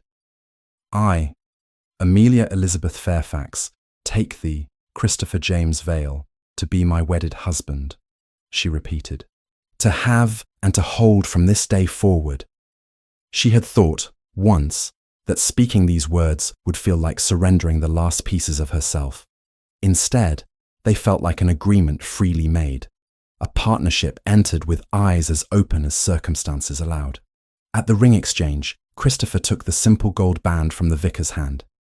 His fingers brushed the emerald already on her hand as he slid the band gently into place beside it. With this ring, I thee wed, he said quietly. With my body I thee worship, and with all my worldly goods I thee endow. Her own hand trembled only slightly as she placed the corresponding band on his finger, repeating the same words. When the vicar finally pronounced them husband and wife, permission to kiss his bride came almost as an afterthought. But Christopher did not treat it as such. He lifted her veil with careful hands and leaned in, his lips brushing hers in a kiss that was gentle and sure, without haste or spectacle. It felt like a seal on an agreement already made in the crucible of danger. Your Grace, he murmured with the faintest hint of a smile as they turned to face the small assembly. Or perhaps I should say, my lady wife, Christopher, she corrected softly. If we are to attempt honesty, titles are a poor place to begin. The wedding breakfast that followed was modest by ducal standards, but intimate in a way Amelia found unexpectedly comforting. They gathered in the morning room, where the tall windows overlooked Winterbear Gardens and the lake beyond. The long table held more silver and crystal than she had seen in her life, yet the faces around it were familiar. Morrison, Charlotte, Mrs. Langley, the housekeeper, the butler who had helped save her on that first night, a few senior servants whose presence spoke volumes about where Christopher believed true loyalty resided.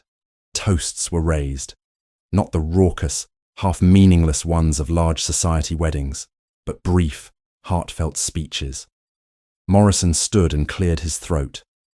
Your Grace, he said, including them both in the title.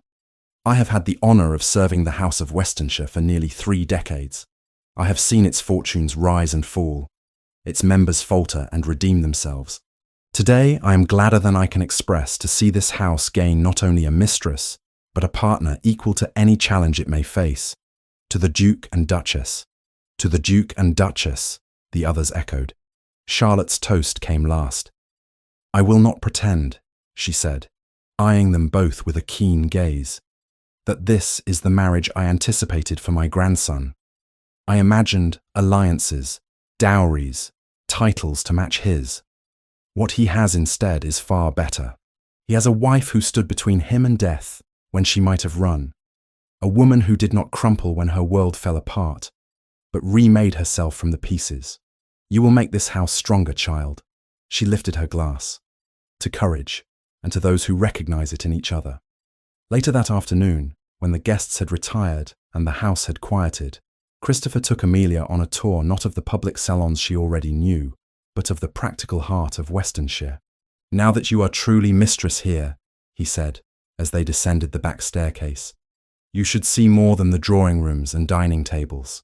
They visited the kitchens first, a cavern of warmth and ordered chaos. Copper pots gleamed on the walls, the air fragrant with bread and roasting meat. Mrs. Harlow, the cook, curtsied deeply when introduced to Her Grace, then immediately began listing Christmas preparations, as though Amelia had always been part of the planning.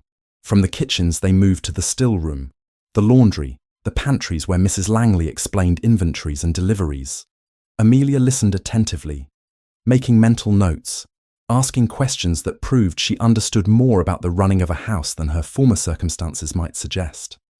I helped manage my father's estate after my mother died, she explained when Christopher glanced at her with faint surprise. When he was indisposed, someone had to see that the staff were paid and the larders stocked. I learned more than he ever realized. "Then Westonshire is fortunate," he said simply. The following days introduced a new routine. Mornings were often spent with Mrs. Langley, going over menus, accounts, linen rotations. Amelia learned the names of every maid and footman, not out of obligation, but genuine interest. That same impulse carried into her interactions with the tenants. Christopher accompanied her on her first formal round of visits as Duchess. They rode together across damp fields where winter wheat had just begun to show green against the brown earth. The cottages varied in size and condition, but each bore signs of careful stewardship. Fresh thatch here, new window panes there. At each stop, Christopher dismounted first and offered her his hand, presenting her not merely as an ornament, but as someone whose role carried weight. "Mrs. Fletcher," he said at one small stone cottage. "May I present her Grace, the Duchess of Westonshire? She wished to meet the families who keep this estate running." The woman, hands dusted with flour from the loaf she had been kneading, wiped them hastily on her apron before curtsying. "An honour, Your Grace. We weren't expecting—" "I asked to come," Amelia said, smiling.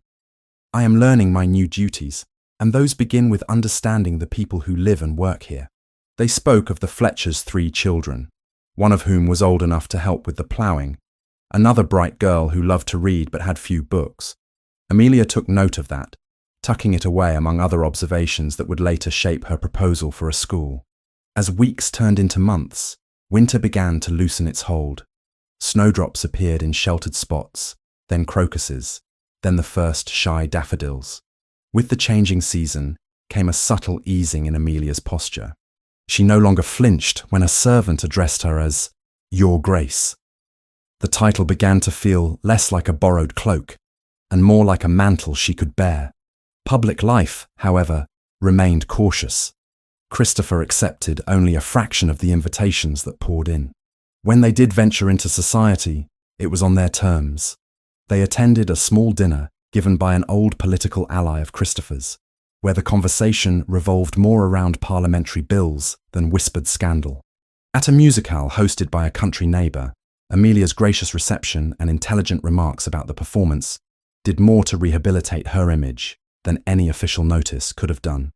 It was at one such gathering, on a mild evening in early spring, that Amelia overheard a remark that crystallized how far they had come.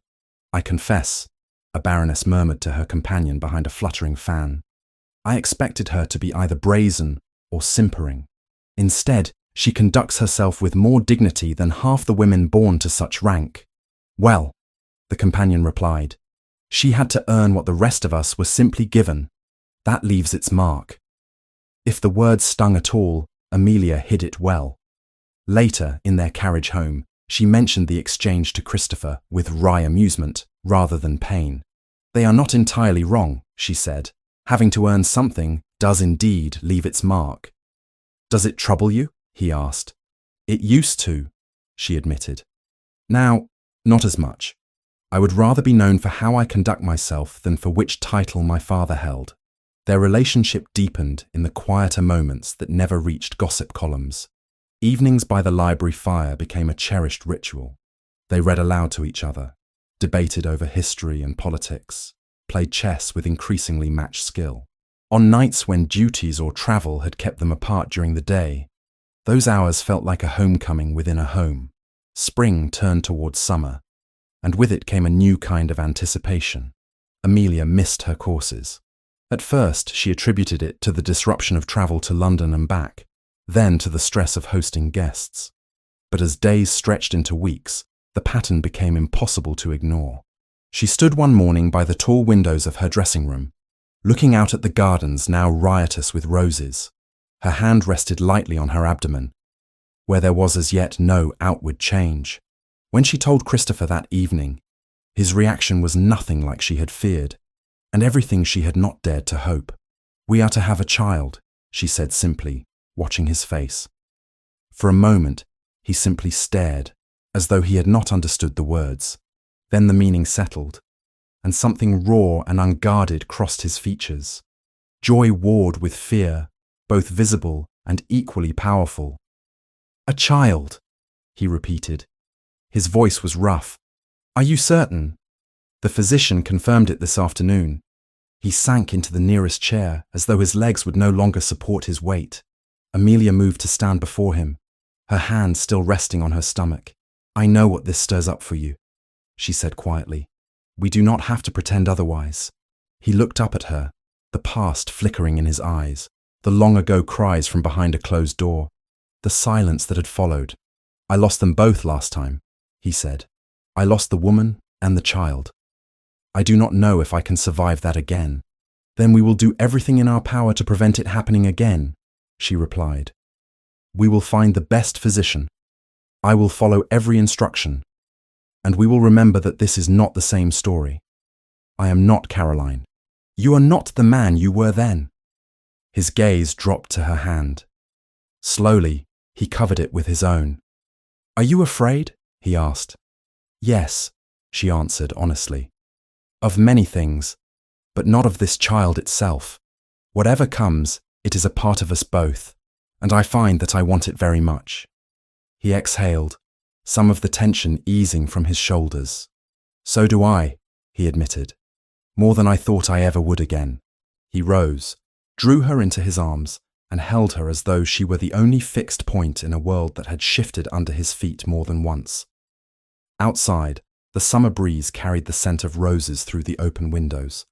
Inside, for the first time since Amelia had run into his arms that night in London, the future felt not like something to be survived, but something to be walked toward together. 1 year into their marriage, Amelia stood at the window of her dressing room overlooking the gardens of Westonshire Park, her hand resting unconsciously against her abdomen.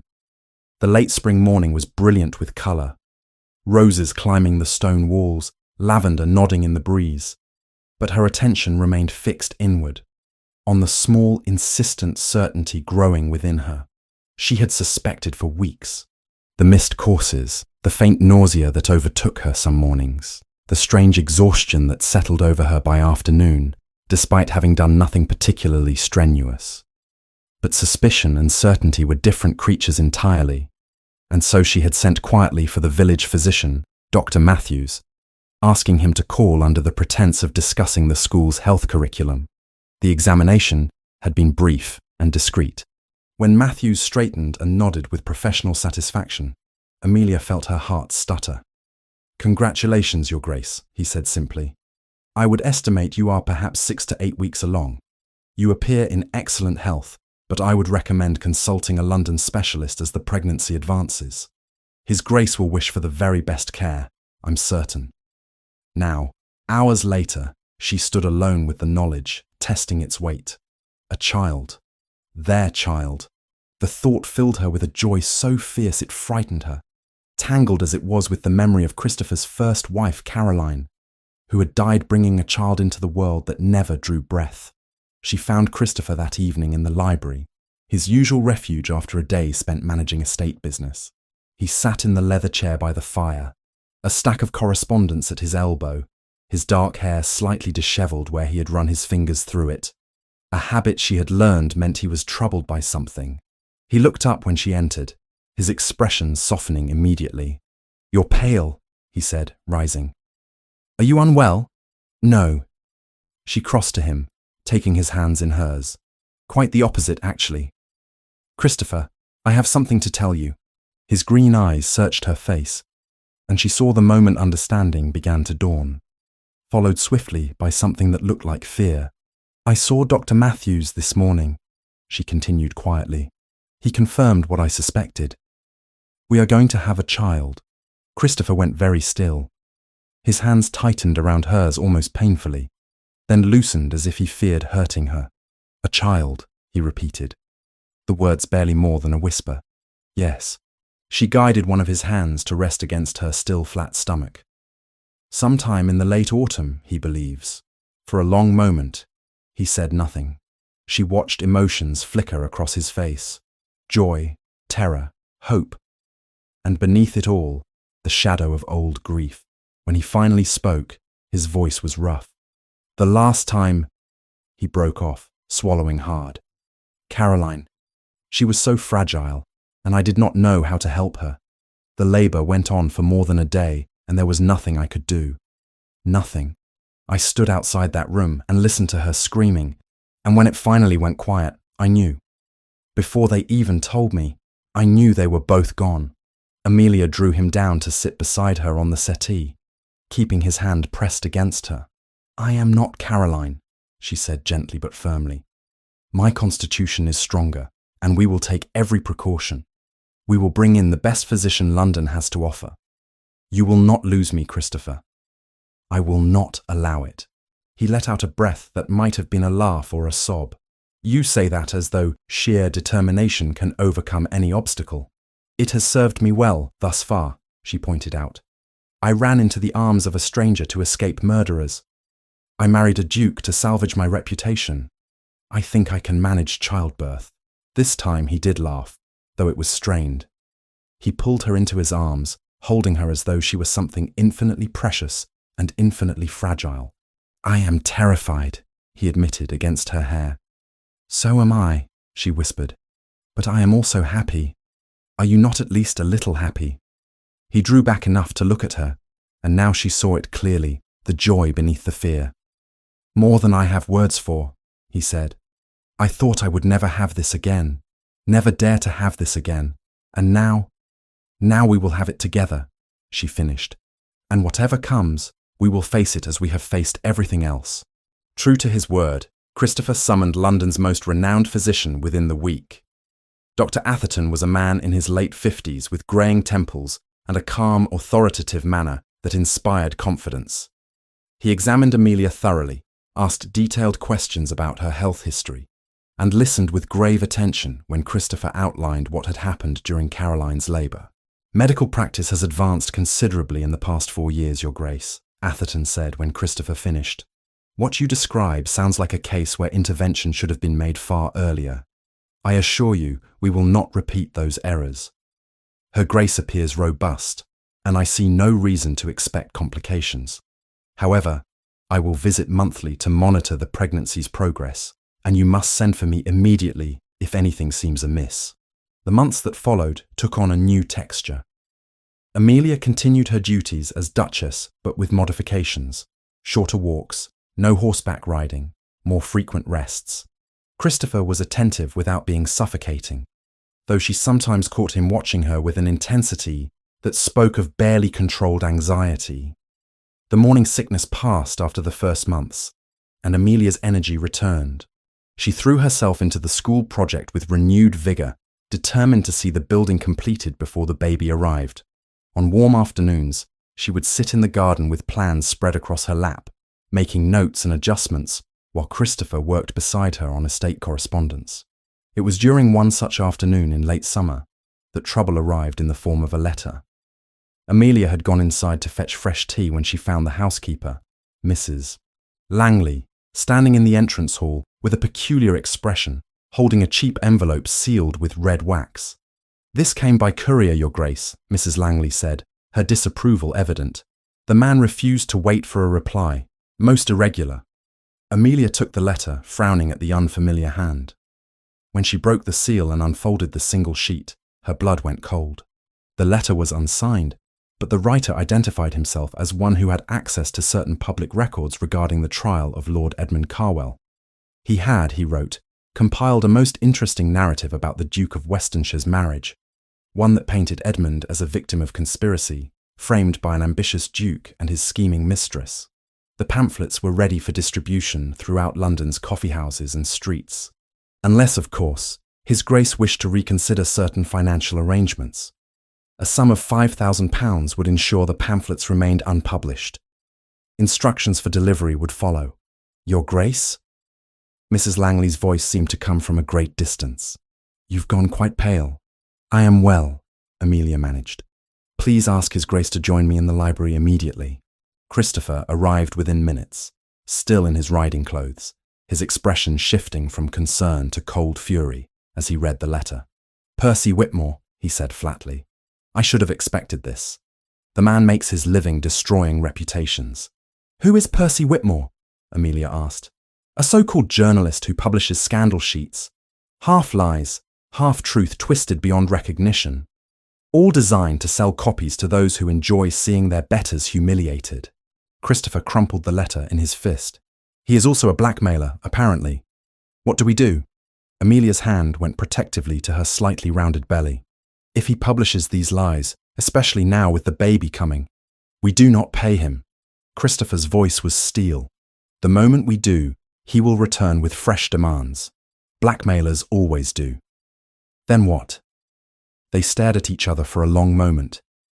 Then Amelia straightened, a plan forming in her mind. We tell the truth first, she said. Before he can publish his twisted version, we write our own account and publish it in a reputable newspaper. The Times, perhaps. We control the narrative before he can poison it. Christopher's eyes narrowed thoughtfully. An open letter? Exactly. We state the facts plainly. Edmund's debts, his plots, his trial and conviction. We acknowledge that my arrival at your door was unconventional, but we explain why. We do not pretend to be perfect, but we make it clear we have nothing to hide. She moved closer to him.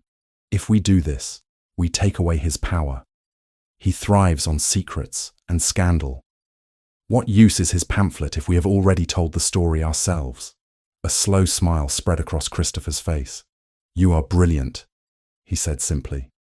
Absolutely brilliant.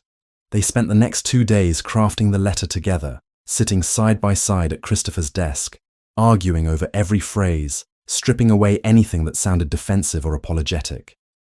What remained was stark and honest, a straightforward account of how Amelia had overheard a murder plot, fled for her life, and found protection from the very man Edmund had planned to kill. They acknowledged the unconventional living arrangement that had followed, then explained the marriage as a practical solution that had grown into genuine partnership. The letter's final paragraph was Christopher's suggestion. We make no claim to perfection. We have made choices under extraordinary pressure that others may question, but we have not lied, nor have we fabricated charges against an innocent man. Lord Edmund Carwell was tried and convicted by his peers based on overwhelming evidence. We can only hope that what we have built together, a marriage based on mutual respect and shared purpose, will speak louder than the whispers of those who profit from scandal. The letter appeared in the Times 3 days later, occupying a full column on the editorial page. The response was immediate and mixed. Some readers expressed support, praising their honesty. Others remained skeptical, but crucially, when Whitmore's pamphlets appeared the following week, they fell flat. The public had already heard the story from the source, and Whitmore's lurid embellishments seemed crass by comparison. Within a fortnight, his sales had dwindled to nothing. Coffeehouses that had once stocked his sheets prominently now refused to carry them. The scandal he had hoped to exploit had been diffused by the simple act of transparency. As summer faded into autumn, Amelia's pregnancy advanced steadily. By September, her condition was undeniable, her belly round and firm beneath her loosened gowns. Christopher became increasingly protective, hovering outside whichever room she occupied, insisting she take his arm, even for short walks in the garden. You are going to wear a path in the carpets, she told him one evening, amused despite her own growing anxiety. I am not made of glass, Christopher. I know, he said, but his hand still rested protectively on her shoulder. Humour me. The labour began on a cold October night, 3 weeks earlier than Dr. Atherton had predicted. Amelia woke to a deep, rhythmic ache low in her back, and she knew immediately what it meant. Christopher, she said quietly, shaking his shoulder. It has started. He was awake instantly, his face pale in the moonlight. I will send for Atherton. The next hours blurred into a cycle of increasing pain. Doctor. Atherton arrived swiftly, his calm presence helping to anchor the rising tide of panic Amelia felt whenever she saw Christopher's face. They moved her to the lying-in room, where Mrs. Langley and a midwife bustled about with practiced efficiency, while Christopher paced the hallway outside. The labour was long. Not as catastrophically long as Caroline's had been, Atherton assured Christopher when he forced his way in to check on Amelia's progress, but long enough that darkness gave way to dawn, and then to midday before the final, urgent stage arrived. I need you to push now, Your Grace, Atherton said, his voice cutting through the haze of exhaustion and pain. The baby is coming. One more strong push. Amelia bore down with everything she had left, her vision whiting out at the edges, And then suddenly the pressure shifted, released, and a thin, outraged wail filled the room. "A girl," Atherton announced, his professional demeanor cracking into a smile. "A healthy girl, Your Grace. Well done." They placed the baby in Amelia's arms, and the world narrowed to the small, red, furious face scrunched up in protest at this cold new world. Dark hair, surprisingly thick, clung damply to the tiny head. The baby's fists flailed, and when her eyes opened briefly, they were dark and unfocused. "Hello," Amelia whispered, tears streaming down her face. "Hello, my darling Catherine." A tentative knock sounded at the door. "May I?" Christopher's voice broke. "Are they?" "Come in, Your Grace," Atherton called. "Both mother and daughter are well." Christopher entered slowly, as if afraid the scene might vanish if he moved too quickly. His gaze went first to Amelia, drinking in the sight of her alive and conscious, and only then to the bundle in her arms. Amelia looked up at him and smiled through her tears. "Would you like to meet your daughter?" He sank to his knees beside the bed, and she carefully transferred the baby into his arms. For a moment he simply stared at the small life cradled against his chest, and then his face crumpled. "She is perfect," he choked out. "She is perfect, and you are alive, and—" He could not finish. Tears ran unchecked down his face as he bent to press a kiss to Catherine's forehead, then to Amelia's. "Thank you," he managed finally. "For her, for surviving, for all of it." In the weeks that followed, Westonshire Park reorganized itself around its smallest inhabitant. Catherine proved to be a healthy, strong-lunged baby who made her needs known with impressive volume. Christopher, defying all convention, was a constant presence in the nursery, frequently found pacing the floor with his daughter against his shoulder in the small hours of the morning. When Catherine was 6 weeks old, Christopher announced his intention to host a ball to present her formally to society. The invitations went out to a carefully selected list: political allies, local gentry, those who had stood by them through the scandal. On the night of the ball, Westonshire blazed with light. Amelia descended the stairs in a gown of deep green silk that complemented her emerald ring, her figure not quite returned to its pre-pregnancy shape, but radiating a new confidence nonetheless. Midway through the evening, Christopher called for silence. "Ladies and gentlemen," he said, his voice carrying easily through the crowded hall, "my wife and I thank you for joining us tonight. It gives us great pleasure to introduce our daughter Catherine Elizabeth Vale." The Dowager Duchess Charlotte entered carrying the baby, who gazed around at the assembled faces with solemn curiosity. There were the expected coos and compliments, but beneath them, Amelia sensed something more, an acceptance, grudging perhaps, but real. Later, after the last guests had departed and Catherine had been settled back in her nursery, Christopher found Amelia standing alone in the now quiet ballroom. "Not so long ago," she said softly, "I was running through London streets, certain I was about to die, and I was a stranger." Christopher finished, coming to stand beside her. "Now look at us." She turned to face him, taking his hands in hers. "We survived, Christopher. Not just survived, we built something." He raised her hand to his lips, pressing a kiss to her knuckles. "We did," he agreed, "and we will continue to build it. Together." As they stood in the candlelit ballroom, the house quiet around them and their daughter sleeping peacefully upstairs, Amelia felt the past year settle into its place. Not forgotten, but transformed into the foundation of everything that was yet to come. 2.5 years after Catherine's birth, Westonshire Park had settled into a rhythm that felt, to Amelia, both hard-won and fragile. Morning sunlight spilled across the breakfast table, where a small, dark-haired girl sat swinging her legs, chattering to her father about ponies and picture books, while a nurse hovered discreetly nearby.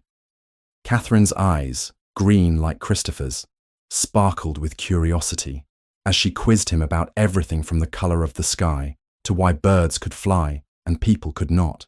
Amelia watched them from her seat at the head of the table, a faint smile softening her features. Her hands rested over the swell of her second pregnancy, now in its final weeks. This time, the fear was tempered by experience. Dr. Atherton had monitored her closely, pronouncing the child healthy and Amelia's body well able to endure another birth. Even so, Christopher's gaze flickered to her every few minutes, as though to reassure himself she was still there, still well. There were still moments when the past reached for her. A sudden clatter in an empty corridor, the slam of a door in a distant part of the house. And for a heartbeat, she was back in that cold, stinking warehouse with ropes biting into her wrists and Edmund's voice in her ears. The memories came less often now, softened by time and the steady presence of Christopher's hand at the small of her back. But they had not vanished.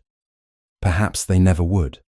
Perhaps survival was not the absence of fear, but learning to live fully in spite of it.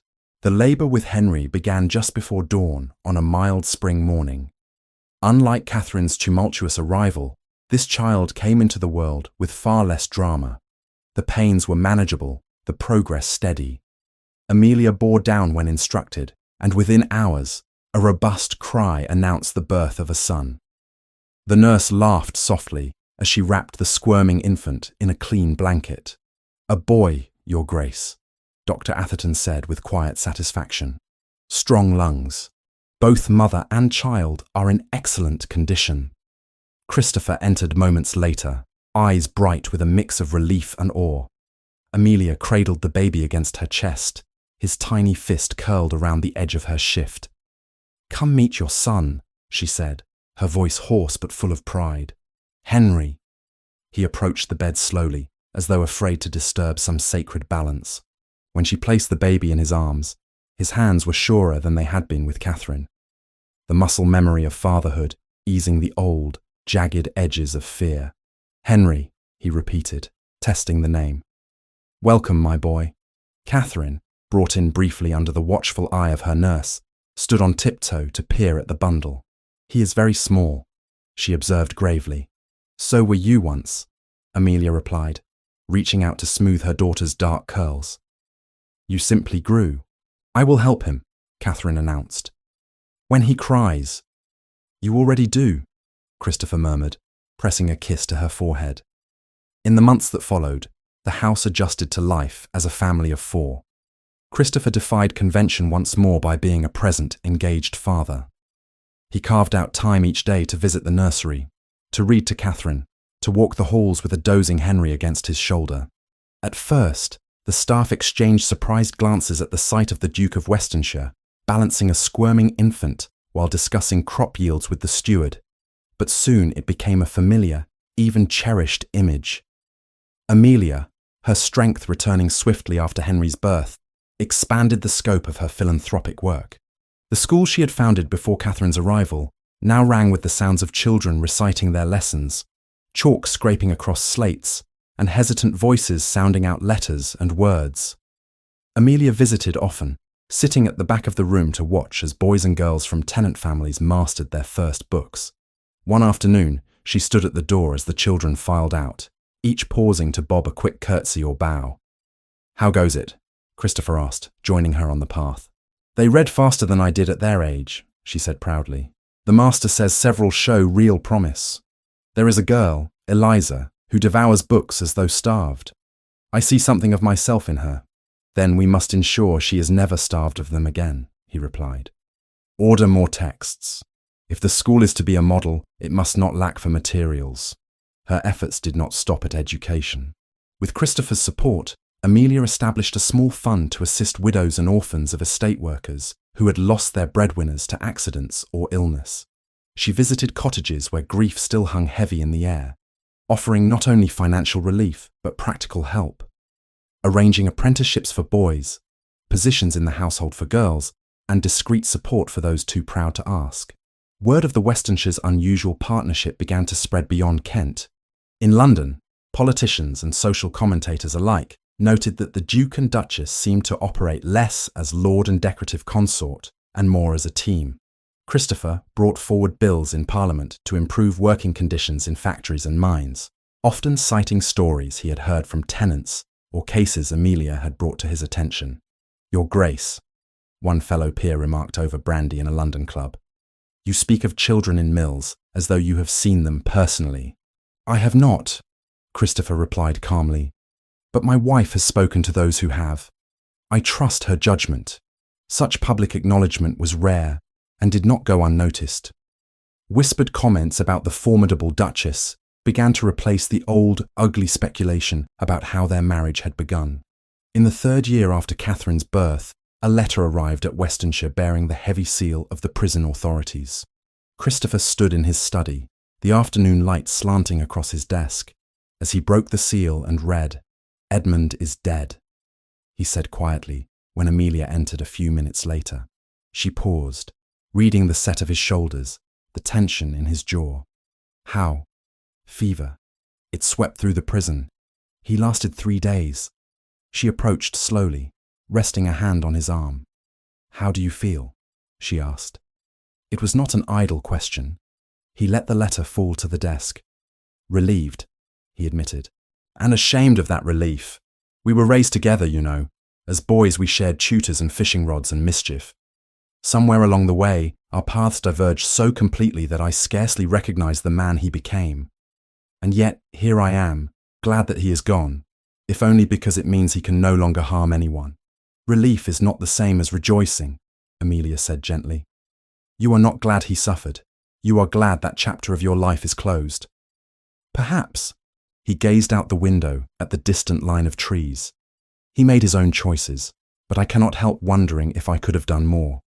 Seen the signs earlier, intervened before his debts consumed him. "You are not responsible for Edmund's soul," she replied. "You did what you could, and when he chose violence, you stopped him from hurting others. That is all anyone could reasonably ask." He was silent for a moment, then turned to her. "I would like to see his grave." "Then we will go," she said. They travelled to the small cemetery attached to the prison chapel 2 days later. A chill wind swept across the uneven ground, rattling bare branches. Edmund's grave was marked by a simple stone, his name and dates carved without flourish. Christopher stood before it for a long time, his gloved hands clasped behind his back. Amelia remained at his side, offering her presence without intrusion. "You had every advantage," Christopher said at last, his voice low.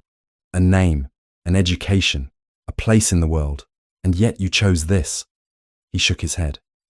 "I wonder if, had our positions been reversed, I might have made the same choices." "You would not," Amelia said quietly, "because when faced with injustice, you acted to stop it." Edmund saw only his own desperation. He considered that, then nodded slowly. "I suppose there is no use in speaking to stone. Sometimes speaking to stone is truly speaking to oneself," she replied. From Edmund's grave, they travelled to another cemetery, one that held different ghosts. The Fairfax family plot lay in a quieter corner of Kent, beneath a stand of old oaks. Amelia had not visited in several years. Now, with Catherine and Henry left safely at home with Charlotte and an army of nurses, she walked between the headstones with measured steps until she reached the one that bore her father's name. Viscount Charles Fairfax, the stone read. The dates seemed both recent and impossibly distant. Amelia knelt, brushing away moss from the carved letters. "I have thought of you often," she said softly. "I used to imagine what you would say if you could see me now. A duchess, a wife, a mother." Christopher stood a respectful distance behind her, hands in his coat pockets, head bowed slightly. "I hope," she continued, "that you would be proud, not of the title. I know how little that mattered to you in the end, but of the way I have tried to conduct myself. You taught me that dignity is not given, it is maintained. I have tried not to forget that, even when it would have been easier to surrender." She reached out and rested her fingertips against the cool stone. "You taught me to love fiercely and to stand my ground. Those lessons have carried me further than I ever imagined they could." When she rose, Christopher took her hand. "He would be proud," he said simply. Anyone would. In the months that followed, the repercussions of Edmund's death rippled quietly through their world. His remaining family, cousins who had avoided taking a public stance during the trial, sent tentative letters seeking reconciliation. One such letter arrived on thick, expensive paper from Edmund's younger sister, Lady Margaret. "My dear Christopher," it read in part, "I cannot defend what my brother did. I only know that I may have been a coward in my silence. If there is any way, however small, to mend what has been broken between our branches of the family, I would welcome the chance. Christopher read the letter aloud to Amelia in the drawing room one evening, the fire casting warm light across their faces. "What do you think?" he asked when he finished. "I think she is trying," Amelia said. "And that counts for something. You always told me you did not wish to be consumed by bitterness. Forgiveness does not erase what Edmund did, but perhaps it prevents him from continuing to poison what remains." He considered that, then nodded slowly. "Very well.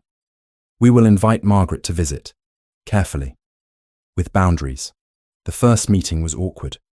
Lady Margaret arrived with reddened eyes and a demeanour that suggested she expected to be turned away at any moment. But Amelia greeted her with calm courtesy, and Christopher with reserved politeness, and over the course of several days, the sharpest edges began to soften. In the nursery, Catherine presented Margaret with one of her picture books without prompting. Henry, now toddling unsteadily, offered a sticky fistful of crumbs. Margaret laughed, the sound rusty from disuse, and some of the tension eased from her shoulders. "You have built something beautiful here," she told Amelia quietly as they watched the children play. "I am sorry that my brother tried so hard to destroy it." "He failed," Amelia said simply, "and you are here now. That is what matters." One evening, not long after Margaret's visit, Christopher and Amelia tucked Catherine into bed. The little girl, now 3, lay surrounded by a mismatched collection of dolls and wooden animals, her dark hair fanned out on the pillow. "Tell me a story," she demanded, clutching her father's sleeve. "About when I was small." "You are still small," Christopher pointed out, sitting on the edge of the bed. "When I was very small," Catherine amended. Before Henry, Amelia exchanged a glance with Christopher. They had, between themselves, revisited that night in London many times. Telling it to their daughter, however, required a different framing. "Once upon a time," Amelia began, sitting on the other side of the bed, "there was a lady who went to a very grand party in the city." "Like Lady Harrington's ball?" Catherine asked. "Just so," Amelia said. "But while she was there, she heard some very bad men talking about hurting someone. A duke." "A wicked duke?" Catherine's eyes widened. "A foolish cousin," Christopher corrected mildly. The duke himself was not wicked, merely unsuspecting. "The lady was very brave," Amelia continued. "She ran away from the bad men and found the duke, and she told him what she had heard. The duke listened, and because of that, the bad men were stopped." "And then?" Catherine demanded. "And then," Christopher said, reaching out to smooth the blanket, "the duke realized the lady was the bravest person he had ever met. And in time, he fell very much in love with her." "Did she love him?" Catherine asked, looking from one parent to the other. "Very much," Amelia said. "Even when he was stubborn and difficult." "Especially then," Christopher added dryly, making Amelia laugh. Catherine considered this, then nodded solemnly. "I like that story." "Good," her father said, "because you are part of it. Without that night, there would be no you." After they left the nursery and the children's breathing had settled into the steady rhythm of sleep, Christopher and Amelia retired to the library, as had become their habit. The house was quiet, the only sounds the crackle of the fire and the ticking of the clock. "It still amazes me," Christopher said, pouring 2 glasses of wine, "how close we came to never meeting. A different party, a different terrace, a different carriage route. A different choice," Amelia added, taking the glass he offered. "I might have stayed hidden. I might have pretended I heard nothing. I might have run in the opposite direction. But you did not," he said. "You ran towards danger, towards me, without knowing what sort of man I was." "I knew you were a duke," she replied. "I assumed that counted for something." He laughed, then grew serious. "It does not always, but in this case, I am glad it did." They sat in companionable silence for a while, the weight of the years between that night and this one settling around them like a well-worn cloak. "We have come far," Amelia said at last. "Further than I would have believed possible," Christopher agreed. "There were times, in those early days, when I thought the scandal would swallow us whole." "And yet here we are," she said, "with 2 children asleep upstairs, A school full of laughter and tenants who trust us. A cousin in his grave, he added quietly. Another slowly returning to our lives. And a past that no longer feels as though it might spring up and devour us at any moment. Amelia leaned her head against his shoulder. Do you regret any of it? She asked. Truly? He thought for a long moment. I regret that Edmund made the choices he did. I regret that you were ever in danger because of my family. But as for the rest, he turned his head to press a kiss to her hair. No, I do not regret the path that led me to you. Nor I, she said. Even the hardest parts shaped us into who we are now. He raised his glass. To the night you ran into my arms and upended my life. She clinked her glass lightly against his. To the life we built from that chaos.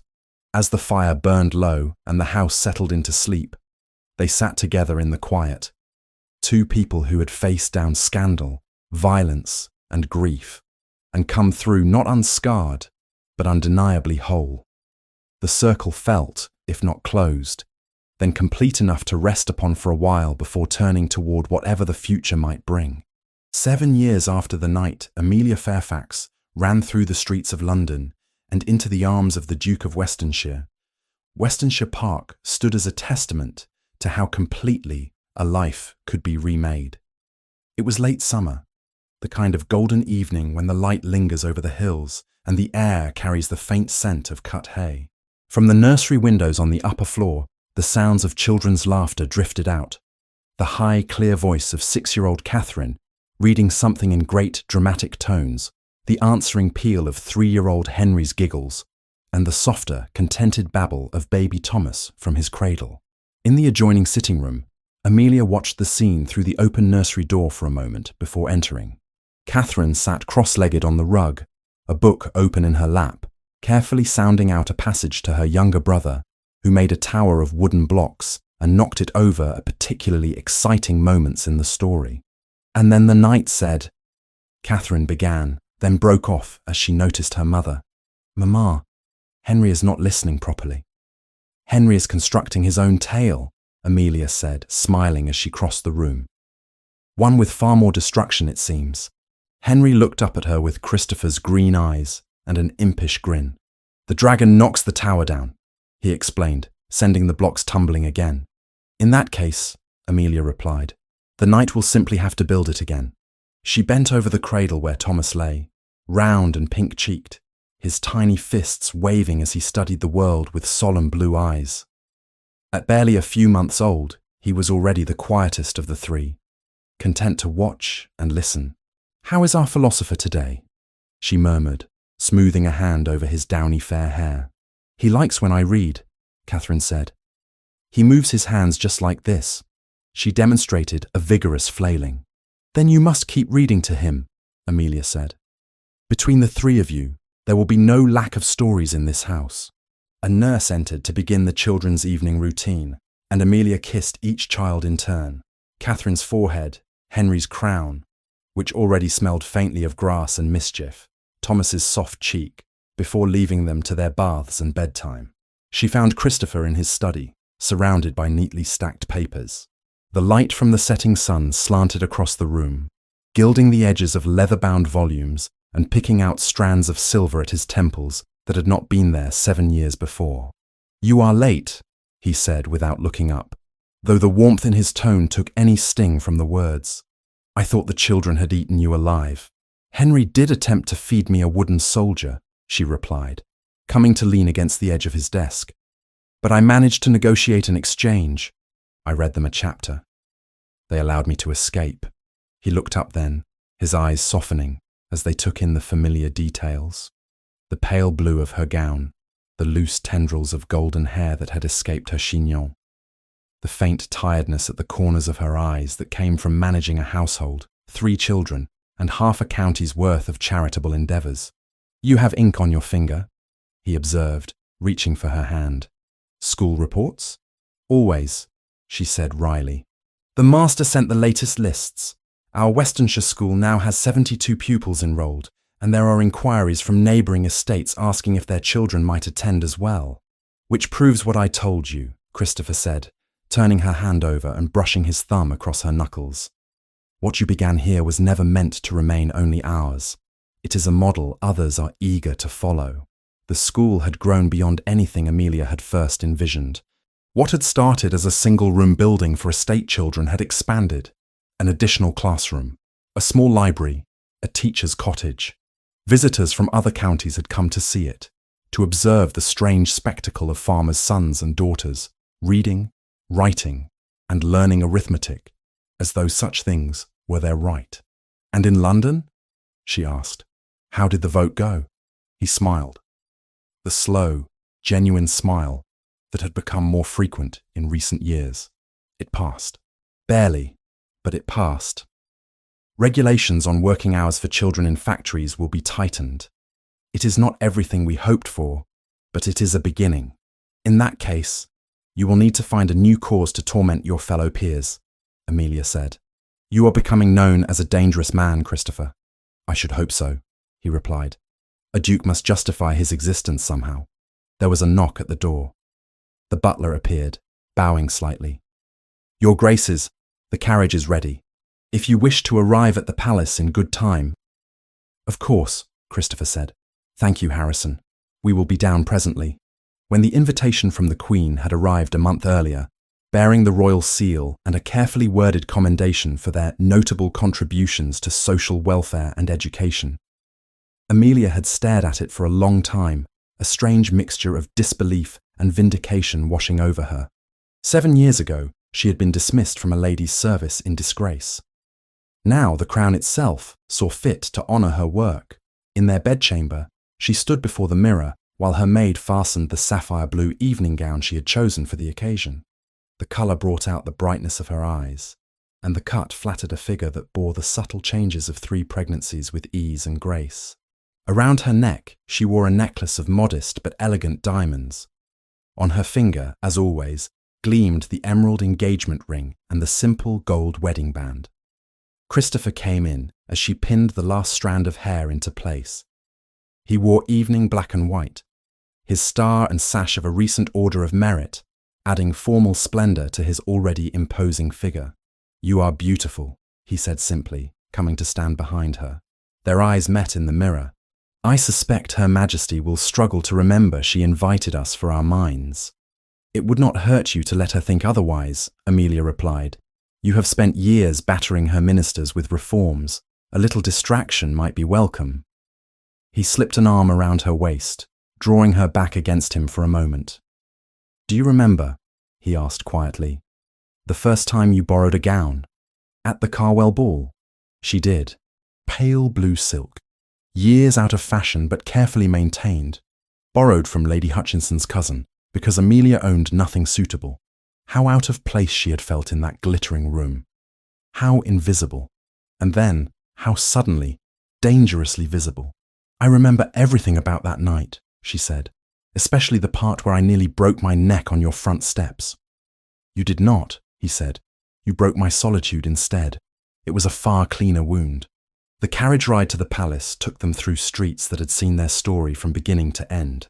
Mayfair squares where whispers had once circulated about the Duke's scandalous houseguest. Thoroughfares where pamphleteers had hawked Percy Whitmore's venomous sheets. Corners where Amelia might have collapsed and been lost if one carriage had not happened to turn at just the right moment. Now, people they passed turned to look with open curiosity and something like respect. Newspapers in recent months had praised Christopher's tireless advocacy in Parliament and Amelia's growing network of schools and charitable societies. The shadows of Edmund and Whitmore had faded, replaced by newer scandals that did not concern them.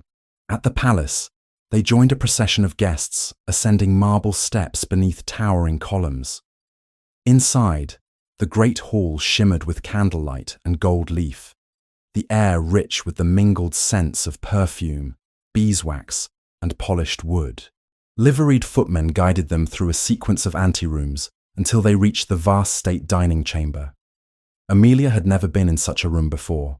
The ceiling soared overhead, painted with allegorical figures floating among clouds. Long tables, gleaming with crystal and silver, flanked the central aisle where honoured guests would pass to be received. They waited their turn in line, Christopher's hand resting lightly over hers, the murmur of voices around them, a comforting hum. When their names were announced, His Grace the Duke of Westonshire and Her Grace the Duchess of Westonshire, Amelia felt, for a fleeting instant, the echo of that first terrifying introduction years ago at their wedding, when she had stepped into a role she was not sure she could inhabit. Now she could. The Queen received them with formal warmth, making brief but pointed mention of Christopher's legislative successes and Amelia's remarkable efforts in the education of the lower classes. There was a time when those words might have carried a hint of condescension. Tonight, they felt like acknowledgement. At table, Amelia found herself seated between a cabinet minister and a bishop. Years ago, the prospect would have paralysed her. Now, she spoke confidently about the practical effects of recent laws on tenant farmers, shared stories from the Westonshire School, and asked precise questions about the implementation of new factory regulations. Christopher, further down the table, engaged a senior lord in a discussion that was clearly more negotiation than polite conversation. During a brief pause between courses, Amelia excused herself to a smaller withdrawing room to catch her breath. The intensity of the evening, the weight of ceremony layered atop memory, pressed against her ribs in a way that had nothing to do with corsetry. She had just taken a seat near a window when a familiar voice, smooth and a little tentative, spoke her name. "Miss Fairfax, oh, forgive me. Your Grace." Amelia turned. Lady Helena Hutchinson stood a few paces away, fan twisting nervously in her gloved hands. Time had left its mark on her. More lines at the corners of her mouth, a certain brittleness in her posture, but she was unmistakable. Amelia rose, the past and present intersecting so sharply that for a heartbeat she could not speak. "Lady Hutchinson," she said at last, "it has been a long time." "Too long," the older woman replied, "though I confess I did not expect to see you here of all places. And yet, here we both are," Amelia said evenly. An awkward silence stretched between them, filled with years of unspoken words. Lady Hutchinson's gaze flickered away, then back, as if she could not quite face what she had done, and yet could not leave it unaddressed. "I owe you an apology," she said finally, the words seeming to cost her. "When those rumours reached me, I dismissed you without giving you a chance to explain. I believed what was convenient, not what was just. I have since learned—" She hesitated. "I have since learned that things were not as they seemed." "No," Amelia agreed. "They were not. I was unkind," Lady Hutchinson continued stiffly, "more concerned with my own reputation than with the truth or your welfare. For that, I am sorry." Amelia studied her former employer's face. Once, such an acknowledgement would have meant everything to her. Now, standing here as Duchess, wife and mother, the sharp edges of that old wound had smoothed with time. "I appreciate your words," she said at last. "What happened then shaped much of what followed. I will not pretend it did not hurt, but I have come to be grateful for the path it forced me onto." Lady Hutchinson's fan stilled. "You are more generous than I deserve." Perhaps," Amelia said. "Or perhaps I have simply learned that carrying bitterness does me more harm than those who wronged me." Another silence, this one less strained. "I am glad you found your way," Lady Hutchinson said quietly. "Truly. Thank you," Amelia replied, inclining her head. "Enjoy your evening, Lady Hutchinson." When Amelia returned to the dining hall, Christopher's eyes found her at once across the candlelit space. He lifted a questioning brow. She answered with a small, reassuring nod. Later, in the carriage on the way home, she told him about the encounter. "She apologized?" he asked, one arm resting along the back of the seat behind her. "As much as a woman like her can," Amelia said. "It was less about me and more about easing her own conscience, I suspect. But it cost her to say it. Do you forgive her?" "I let go of my anger years ago," she replied. Tonight simply put words to that decision. He reached for her hand in the dark carriage and squeezed it. "I watched you tonight," he said, speaking to ministers as if you had been born to it, accepting royal compliments with perfect poise, and then calmly dealing with the woman who once cast you out. "I have never been more proud of you." She turned her head against the squabs to look at him. "I could say the same of you. The boy you were, crushed under your father's expectations, would scarcely recognize the man who stood up tonight and spoke to power as an equal. The boy I was would certainly be astonished to find himself married to a woman who terrifies half the House of Lords, he said with a faint smile. Half? She echoed. I must try harder. They arrived back at Westonshire late, the house quiet save for a few lamps left burning in the entrance hall. The butler informed them that all 3 children had gone to bed hours earlier, though Catherine had done her best to bargain for permission to wait up. You may see them in the morning, your graces, Harrison said tactfully. Amelia and Christopher climbed the familiar stairs together. At the nursery door they paused on an unspoken impulse. Inside, the fire burned low in the grate, casting a soft glow over 3 small beds. Catherine slept sprawled sideways, hair fanned across the pillow, a book still clutched in one hand. Henry had somehow kicked free of his blankets, one leg flung over the side of the bed in defiance of all order. In the cradle, Thomas lay on his back, his tiny chest rising and falling in steady rhythm. Amelia moved between them, tucking Henry back under his covers, gently extricating the book from Catherine's grasp and placing it on the table beside her bed. Christopher stood by the cradle, looking down at his youngest son, with a tenderness that still caught her breath. They will wake early, she whispered. They always do, he replied softly. It is their chief weapon. They withdrew to the corridor, closing the door with care. Rather than turning immediately toward their own rooms, they walked in companionable silence down the long gallery that overlooked the gardens. Outside, the last light of day lingered on the horizon, painting the sky in streaks of pink and gold. The gardens below, once merely a backdrop to a life Christopher had thought would be solitary and dutiful, now held the echoes of children's games, family walks, and conversations that had reshaped both their futures. Do you ever think, Amelia asked quietly, about what might have happened if I had not run to you that night? Often, he said. I would likely be dead. Edmund's poison would have done its work at Harrington House, and some other cousin would now be Duke of Westonshire. And I, she said, would have been found eventually. Or not.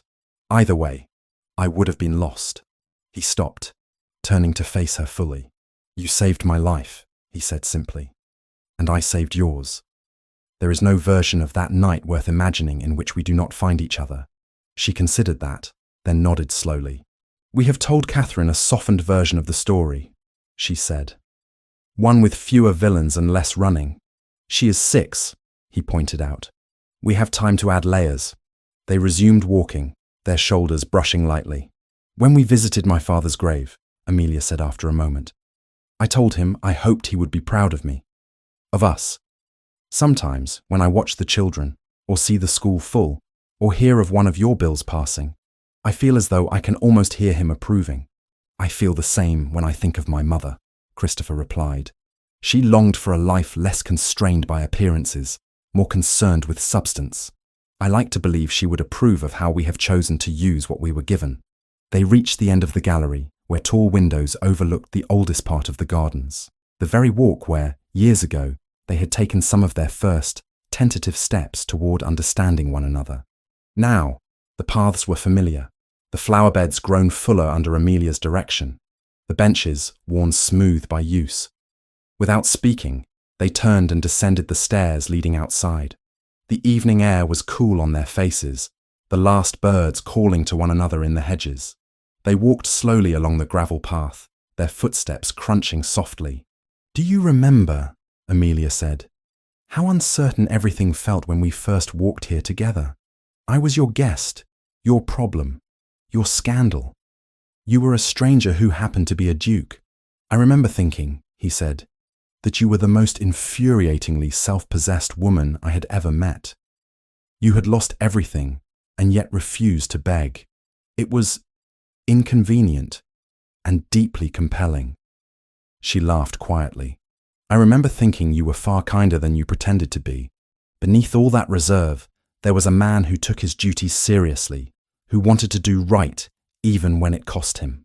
He slipped his arm around her shoulders, drawing her a little closer as they walked. We were both right, as it turns out. They reached a bench half hidden by rose bushes and sat, the sky darkening above them, the first stars appearing. From here, They could see the faint glow of light from the nursery windows, the silhouette of the chapel where they had wed, the distant outline of the schoolhouse at the edge of the village. It began with terror, Amelia said softly.